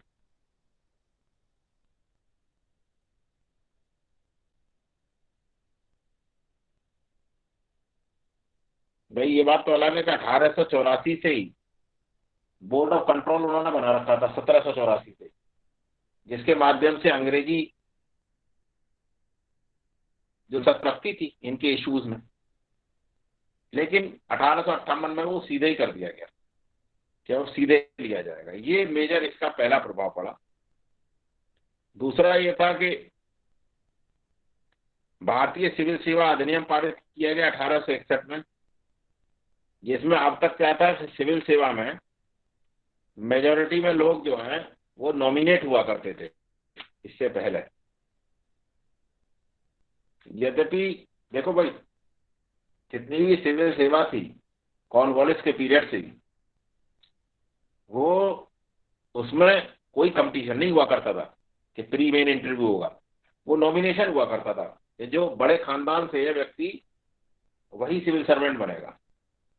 1833 के चार्टर में जरूर उन्होंने व्यवस्था करी थी कि किसी भी भारतीय प्रजा को रोका नहीं जाएगा, मतलब उन्हें कोई डिबार नहीं करा जाएगा, लेकिन किसी भारतीय को उन्होंने नॉमिनेशन के लायक भी नहीं समझा कि साहब किसी भारतीय को नॉमिनेट कर दिया हो, नॉमिनेट भी नहीं। जो इसे आईसीएस कहते थे, आईएएस जो आज है इसे पहले आईसीएस कहते थे, इंडियन सिविल सर्विस, और आईसीएस से भी पहले इसे सीसीएस कहा जाता था, कॉम्बिनेटेड सिविल सर्विस। तो 1853 में पार्लियामेंट ने एक एक्ट पारित किया था कि भाई अब ये कॉम्पिटिटिव एग्जाम से होगा, और पहला कॉम्पिटिटिव एग्जाम 1855 में आयोजित हुआ था। जब जान लो लगभग 145 साल हो चुके, 145 का है वो, 145 और बीच 165 साल हो चुके कॉम्पिटिटिव एग्जाम होते हुए। तो और उसमें यह था कि लंदन में आयोजित होगा। एग्जाम का जो सिलेबस था उसमें ग्रीक, लैटिन और इंग्लिश इसी का पेपर हुआ करता था। सब कोई हिंदुस्तानी के बस की नहीं पढ़ लो। अंग्रेजी और सी सेट में तो लोग आज फेल हो जाते, ग्रीक और लैटिन कौन पढ़े। बात भी सही है, वो रखा भी इसीलिए गया था कि ताकि उधर ही के लोग आवे।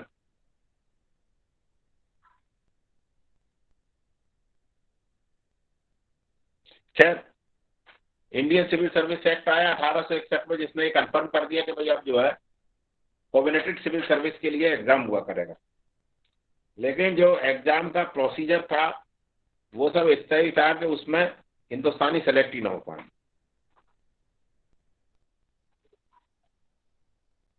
फिर उन्होंने एक नया सिस्टम ये चेंज किया कि अब अंग्रेज और हिंदुस्तानी सैनिकों का जो रेशियो है वो बंगाल प्रेसिडेंसी में कम किया जाएगा, क्योंकि मद्रास और बॉम्बे की जो आर्मी थी, तीनों प्रेसिडेंसीज की प्रेसिडेंशियल आर्मी हुआ करती थी। इसे भी अंग्रेजों ने यूनाइट कर दिया था, यूनाइट करके इसी से इंडियन आर्मी कर दिया इसका नाम, जिसे भारतीय सेना कहा जाता है। तो इसमें ये रहा कि भाई इसमें तो इन दोनों में तो ये तो ज्यादा बगावत इनमें हुई नहीं है, इनमें तो 1:3 रखा जाएगा, यानी 3 हिंदुस्तानी और 1 अंग्रेज।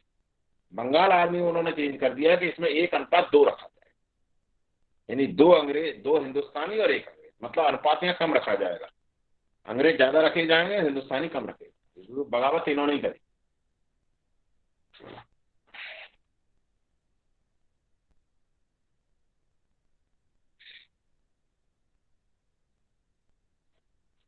अब अंग्रेजों को यह भी लगा कि भाई हिंदुस्तानियों को जो डिसीजन मेकिंग का प्रोसेस है इसमें भी शामिल करना चाहिए। एक इसका चेंज ये आया कि जो डिसीजन मेकिंग का प्रोसेस है, निर्णय करने की जो प्रक्रिया है, धीरे धीरे अब आप देखेंगे कुछ कुछ विधान मंडलों में प्रतिनिधित्व बढ़ने लगा।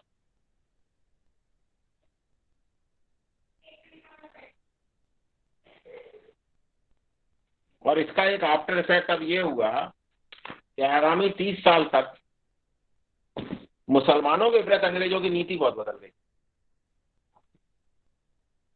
और उससे हिंदुओं को लाभ हुआ। उसके बाद सर सैयद अहमद खान के प्रयासों से उन्हें अंग्रेजों की नीति मुसलमानों के फेवर में चली गई। 1857 से 1885, अब हम इसके बाद कल से जो पढ़ेंगे वो 4th phase of the history होगा, जिसमें 1857 से 1885 और फिर 1885 से 1947 यानी कांग्रेस के गठन तक। इस पीरियड में आप देखेंगे कि लड़ाई का तरीका बदल जाएगा और बहुत सारे इंस्टीट्यूशंस खड़े हो जाएंगे, यूनिवर्सिटीज बन जाएंगी। 1857 में मैंने आपको बताया था उन्होंने 3 यूनिवर्सिटीज बनाई, बहुत सारे कॉलेजेस बनेंगे और जो प्रोटेस्ट करने का तरीका है वो तलवार से हटके अब कलम पे आ जाए।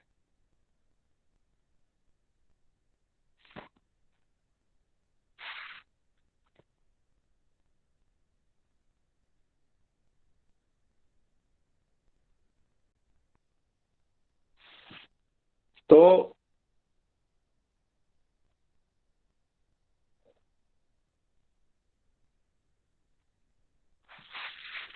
नुकसान क्या हुआ मैं आपको बताता हूं। मुसलमानों के प्रति बड़ा सशंकित रहे, उन्हें लगता था कि इन्हीं मुसलमानों की कारगुजारी है इस विद्रोह में, इन्हीं ने लीडरशिप करी है और इन्होंने कुछ न कुछ बदमाशियां पेली हैं।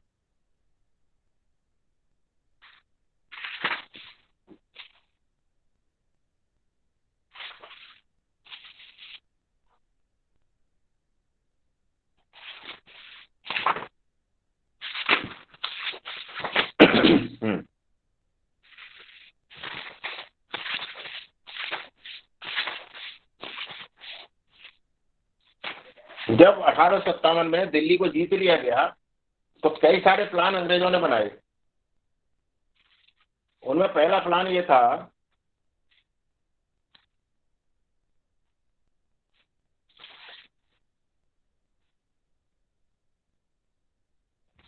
सुनिए कि इसका क्या क्या परिणाम हुआ। 1858 में दिल्ली का प्रशासन पंजाब की सरकार के अधीन कर दिया गया। दिल्ली का प्रशासन पंजाब की सरकार के अधीन कर दिया गया। सर जॉन लॉरेंस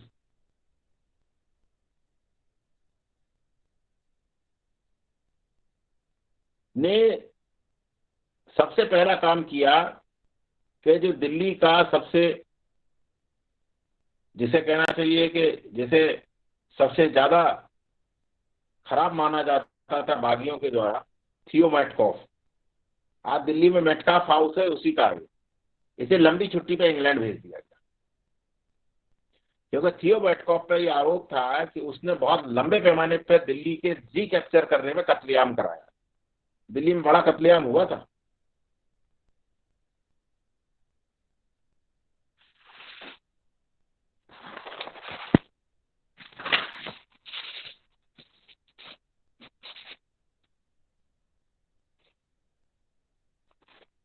अंग्रेजों के सामने ये बहुत बड़ा प्रश्न था कि कुछ अंग्रेज इस तरह के बर्ताव कर रहे थे दिल्ली के रिकैप्चर करने में, जैसे वो हिंदुस्तानियों को जड़ से उखाड़ देंगे। ये प्रपोजल आया कि इसके बजाय वो एक आम माफी दे दी जाए। तो महारानी की घोषणा में ये चीज भी शामिल थी कि एक्सेप्ट वो लोग जो अंग्रेजों की हत्या में सीधे शामिल रहे हैं, बागियों को आम माफी दे दी जाती है, जनरल एमनेस्टी। इसी को जनरल एमनेस्टी कहा जाता है।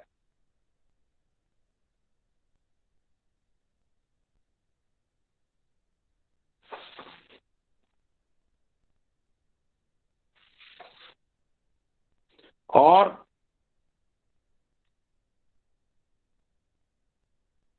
लगभग 24,000 सिपाहियों को ब्रिटिश आर्मी में दोबारा ले लिया गया।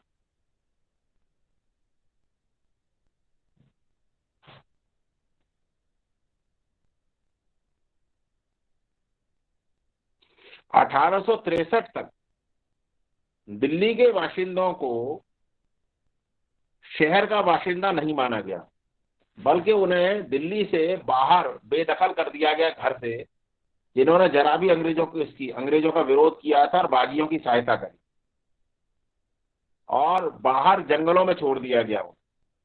लोगों को घरों से निकाल दिया गया था।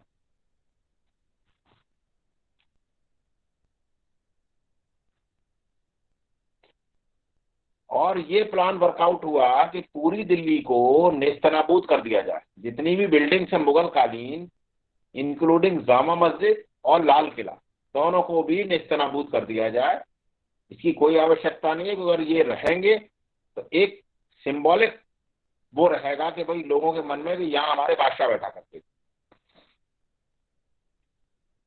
1859 में कैनिंग इस बात पर तैयार हो गया, लॉर्ड कैनिंग, कि सिर्फ वह हिस्सा तोड़ा जाए और किले और शहर को आसानी से सुरक्षित बना सके। चांदनी चौक के पूर्वी आधे हिस्से के दरीवे को तोड़ने का प्लान था, जिसमें से आधा हिस्सा टूटा और आधे पर रोक दिया गया। फिर भी शहर के काफी बड़े हिस्से को, खास तौर से किले के आसपास को, सभी को जमींदोज कर दिया गया, सभी को खत्म कर दिया।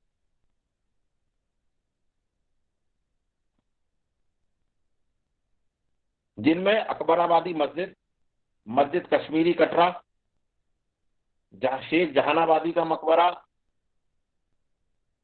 मौलवी मोहम्मद बाकर का बनवाया हुआ इमाम बाड़ा, बुलाकी बेगम का मोहल्ला, ये सब जमींदोज कर दिए गए।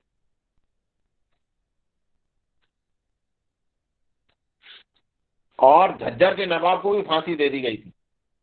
झज्जर हरियाणा में पड़ता है। शाहजहां की बेटी जहांआरा के द्वारा बनवाई गई सराय को भी तोड़ दिया गया, जिसकी जगह आज दिल्ली का टाउन हॉल खड़ा है। कनॉट प्लेस तो बहुत बाद का बना हुआ है। जब लुटियंस ने दिल्ली डिजाइन करी थी 1910-11 के आसपास, तब की बना हुआ है कनॉट प्लेस।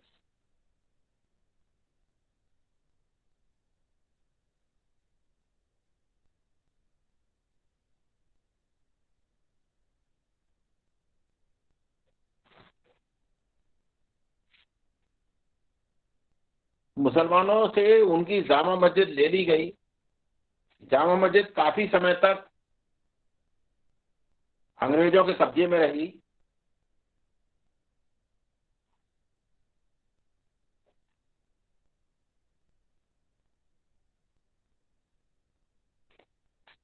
दिसंबर 1859 में 1859 में मुसलमानों ने हुकूमत से दरखास्त की कि उन्हें उनके घरों में वापस लौटने दिया जाए। मैं आपको उनकी प्रेयर का जो रियल वर्जन है वो सुनकर सुना रहा हूं। उन्होंने लिखा है, उन्हें शहर में, दिल्ली में अपने घरों में वापस आने दिया जाए, क्योंकि उन्हें जबरदस्ती शहर से बाहर खदेड़ दिया गया है। उनके पास न रहने की जगह है, न ही गुजारे का कोई साधन है। जाड़े का मौसम आने वाला है, उनकी दयनीय हालत पर दया की जाए। बेतहाशा सर्दी वो बर्दाश्त नहीं कर पाएंगे। हिंदुस्तान की मलिका, ये बेसिकली जो शब्द है उसके लिए आया विक्टोरिया के लिए, क्वीन विक्टोरिया के लिए। हिंदुस्तान की मलिका दूसरे रहमदिल शासकों की तरह उनकी गलतियों को भी माफ कर देंगी और उन्हें उनके पुराने घरों में जाने देंगी।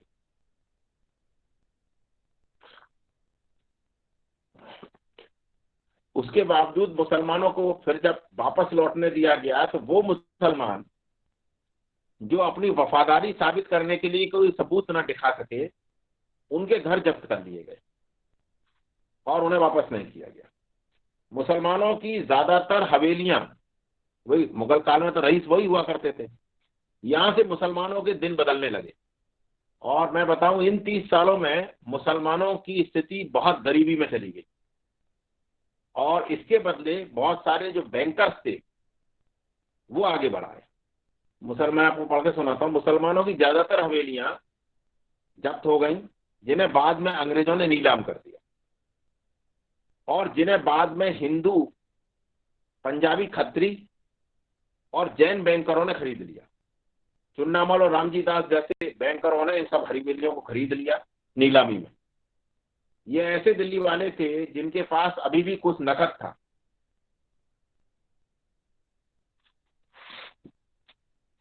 बल्कि हिंदू व्यापारियों ने नीलामी में 2 मशहूर मस्जिदें भी खरीद ली। चुन्नामल ने फतेहपुरी मस्जिद और हिंदू बैंकर ने खूबसूरत जीनतुल मस्जिद खरीदी। ये मस्जिदें दिल्ली के मुसलमानों को बहुत बाद में मिली। फतेहपुरी मस्जिद 1875 में मुसलमानों को वापस की गई। जीनतुल मस्जिद लॉर्ड कर्जन ने 1905 में अंग्रेजों को वापस की और 1862 तक, 58 से लेकर 62 तक दिल्ली की जामा मस्जिद पर सिख सेना का कब्जा रहा। 1862 में बहुत विचार विमर्श के बाद वो मुसलमानों को वापस की। इन सब कार्रवाइयों से मुसलमान रईसों के हाथों से, जिनका विद्रोह से सबसे पहले शहर पर प्रभुत्व था, विद्रोह से पहले उन्हीं का प्रभुत्व था, अब सारी ताकत हिंदू बैंकरों के पास आ गई। मैं आपको इसलिए पढ़ा रहा हूं ये कि सर सैयद अहमद खान ने जब एएमयू की स्थापना करी और ये सब जो मूवमेंट चलाया, उसमें उन्होंने यही तर्क दिया कि 30 साल में मुसलमानों को अंग्रेजों ने जो मुसलमानों पर अविश्वास किया है, उससे मुसलमानों को बड़ा नुकसान हुआ है। इसीलिए मुसलमानों को अंग्रेजों का विरोध नहीं करना चाहिए और अंग्रेजों के को शासन में समर्थन करना चाहिए। तो इसमें किताब में लिखा है, बाद में सारी ताकत हिंदू बैंकरों के आसपास पास आ गई, जो बाद में दिल्ली के सबसे अमीर शहरी हो गए। नाम के कुछ मुगल रईस बचे थे, कुछ तो बच्चों को स्कूल में ट्यूशन पढ़ा के गुजारा कर रहे थे, कुछ डिप्रेशन में चले गए। गालिब ने यहां तक लिखा है कि शहर की तबाही के बाद जिस पैमाने पर बलात्कार हुए, उसकी वजह से दिल्ली की बहुत सारी बेगमें वेश्यावृत्ति के रास्ते पर चलने से मजबूर हो गई।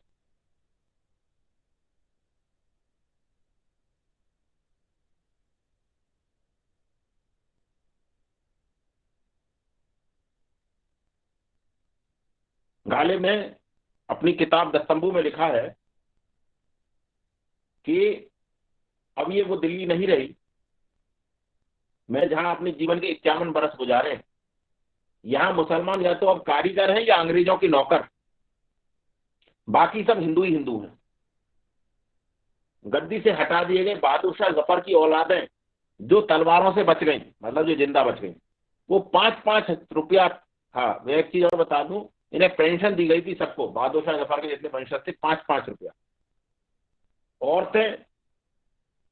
औरतों की स्थिति बहुत खराब है, उनके बच्चों की स्थिति बहुत खराब है। गालिब ने बेसिकली सबका वर्णन लिखा है। शाही खानदान की कम से कम 300 बेगम है, जिनमें महल की भूतपूर्व रखेलें भी शामिल नहीं थी। उनकी स्थिति वेश्याओं जैसी हो गई। शाही खानदान की औरतों की इस बदकिस्मती पर गालिब को बड़ा धक्का लगा और उन्होंने अपनी किताब और खतों में इसका बार बार जिक्र किया। आज मुगलों के वंशज जो लिखते हैं कि आप देखते हैं कि चांद सी उजली सूरतें हैं उनकी, लेकिन मैले कुचौड़े कपड़ों में, फटे पाजामे में, टूटी फूटी जूतियों में दिल्ली में घूम रहे।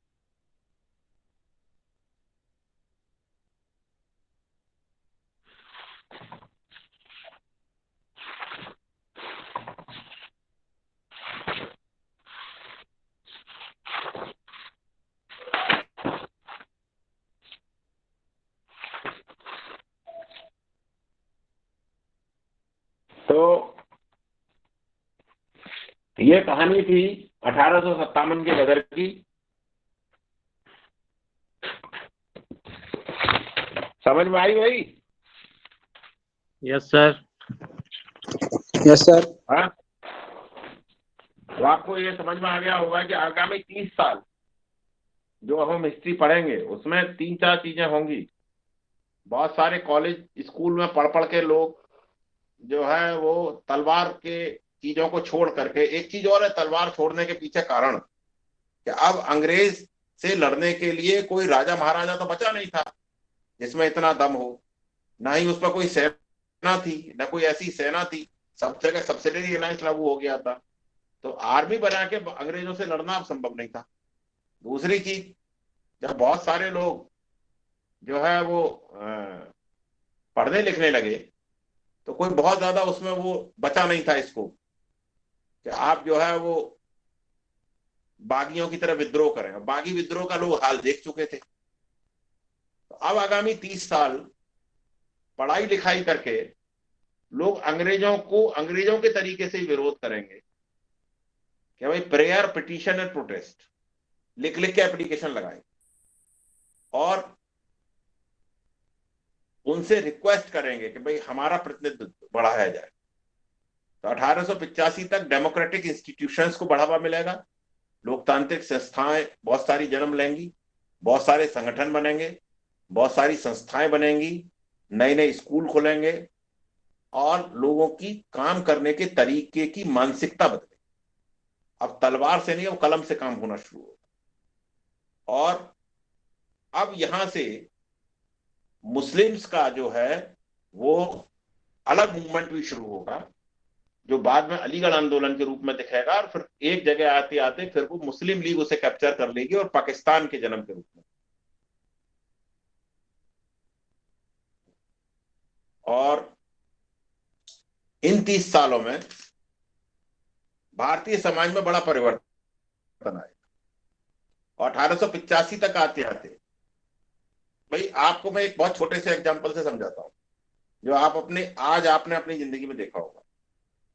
उत्तर प्रदेश में वर्ष 1998 से पहले, यानी मात्र 23-24 साल पहले, केवल सरकारी इंजीनियरिंग कॉलेज हुआ करते थे। प्राइवेट इंजीनियरिंग कॉलेज का कोई नाम ही नहीं जानता था।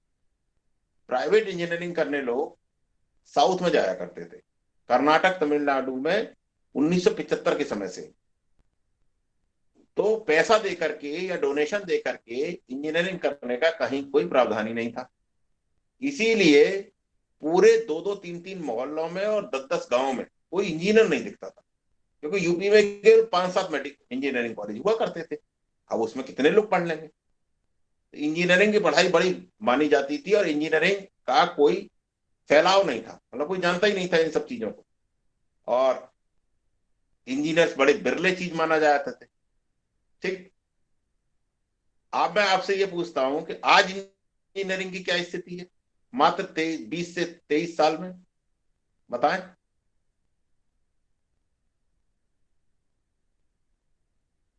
बताएं अब तो भाई।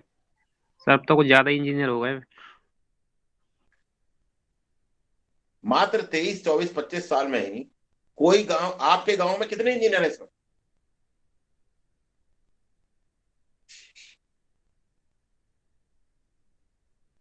कोई गांव ऐसा है जिसमें कोई इंजीनियरिंग करा ना हो? नहीं सर, अब तो अलीगढ़ में ही कम से कम 8-9 से ज्यादा ही कॉलेज होंगे इंजीनियरिंग के प्राइवेट। सर कम से कम तो 10-12 आप मुझे बीटेक तो बताओ मेरे गाँव हैं? 10 या 12 बीटेक तो मेरे गाँव में है। तो अब आप समझ लो कि 1857 से लेके 1875 तक कितने पढ़े लिखे हो गए होंगे?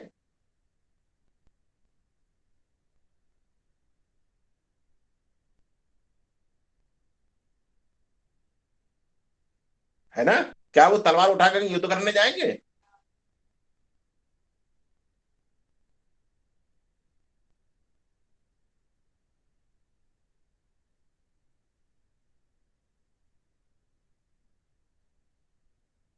जिस युद्ध का परिणाम वो 25 साल पहले देख भी चुके उनके बाप दादाओं ने किससे सुनाए होंगे, 1857 के। हर जगह इंजीनियरिंग कॉलेज।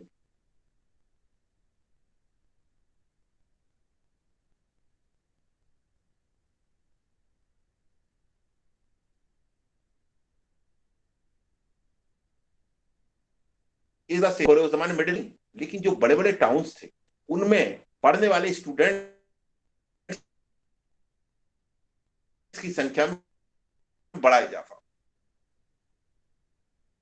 और उन्होंने वो विदेश में गई, पढ़ पढ़ के उन्हें समझ में आया कि और देशों में क्या सिस्टम ऑपरेट होता है। That's the thing. तो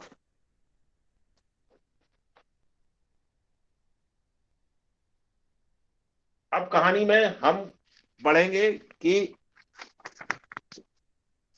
क्या क्या प्रशासनिक परिवर्तन हुए, आर्मी में क्या क्या चेंजेस हुए, इकोनॉमिक पॉलिसी क्या क्या चेंज हुई, प्लस आगे वाले वाइसराय। वैसे अधिकांश किताबों में लिटन और रिपन के बारे में ही दे रखा है 1876। अब कहानी को 20 साल का गैप दिया है पूरा।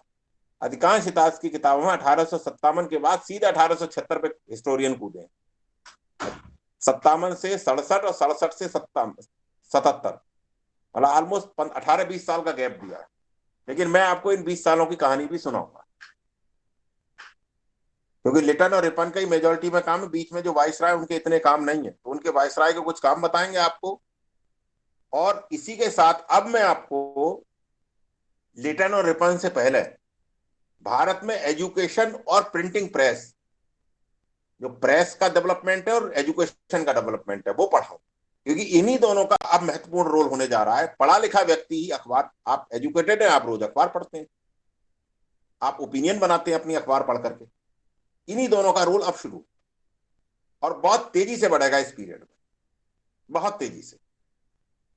मतलब आप समझिए हर शहर में प्रेसें स्थापित हो जाए इन्हीं 20 सालों। तो उम्मीद है कि हिस्ट्री आपकी समझ में आ रही है। जैसे आज आप अपने जीवन में परिवर्तन देख रहे हैं, वैसे ही उस जमाने में हुआ होगा, ये समझ में आ रहा है? Yes sir. जी sir. Yes sir. Yes sir. Yes sir. ठीक है ना, रटने की जरूरत तो नहीं है। नहीं सर। कितना टाइम हो गया? कितना, 1.5 घंटा हो गया? कितना हो गया सर 2 घंटे हो गए। चलो ठीक है। अब और किसी को आप पूछो, किसी को कोई बात पूछनी हो। एनीवन? सर, जो कॉइन्स होते थे वो कब से एम्प्रेस और उनके नाम से बनने लगे? इसके बाद में रिवोल्ट। ध्यान रखिए कि जो कॉइन्स थे उन पर हिंदुस्तान के बादशाह की न तो वो हटवाई, ना ही उसका निशान हटवाया। ये तो इसके बाद अंग्रेजों ने चेंज किया। उसके बाद फिर जो ब्रिटेन की महारानी है उसके नाम के सिक्के बनने लगे। आज आप देखेंगे किसी गांव में कभी खुदाई होती है तो वो जो है, जो सिक्के निकलते हैं अधिकांश अंग्रेजों के कालीन के ही निकलते हैं। एडवर्ड सेवेंथ के मिलेंगे, विक्टोरिया के मिलेंगे, मुगल कालीन सिक्के बहुत कम मिलते हैं। समय को मिला था 1803 का, लेकिन वो तो ब्रिटिश का ही था कॉइन। हाँ हाँ, छाप रहे होंगे अपने नाम से कोई बड़े। 1803 के बाद तो छापना शुरू। 1803 में जनरल लेक ने दिल्ली में कब्जा कर लिया था, उसके बाद तो टिटुलर रह गया था बादशाह, छाप लिया हो, कोई बड़ी चीज नहीं है।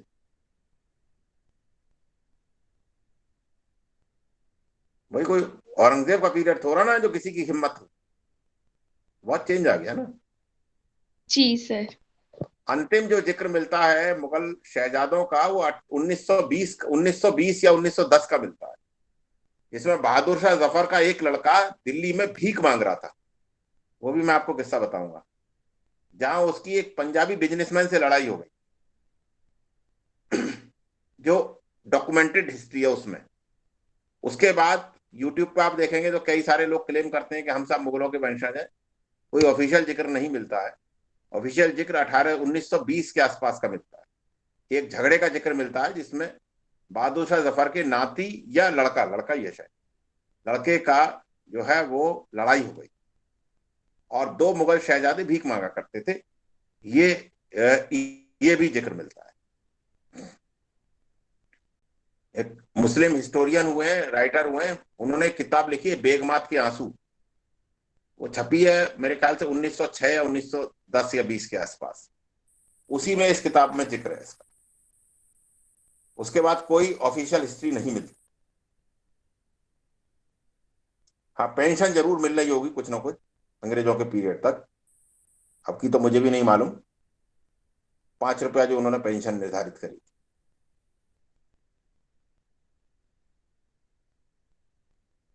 तो और कोई प्रश्न? आज कितने बच्चे थे क्लास में? 20 के लग 19 है शायद। इसमें तो उनके सर वैसे 22 हो गए थे हैं? चलो सर, 22 हो गए थे।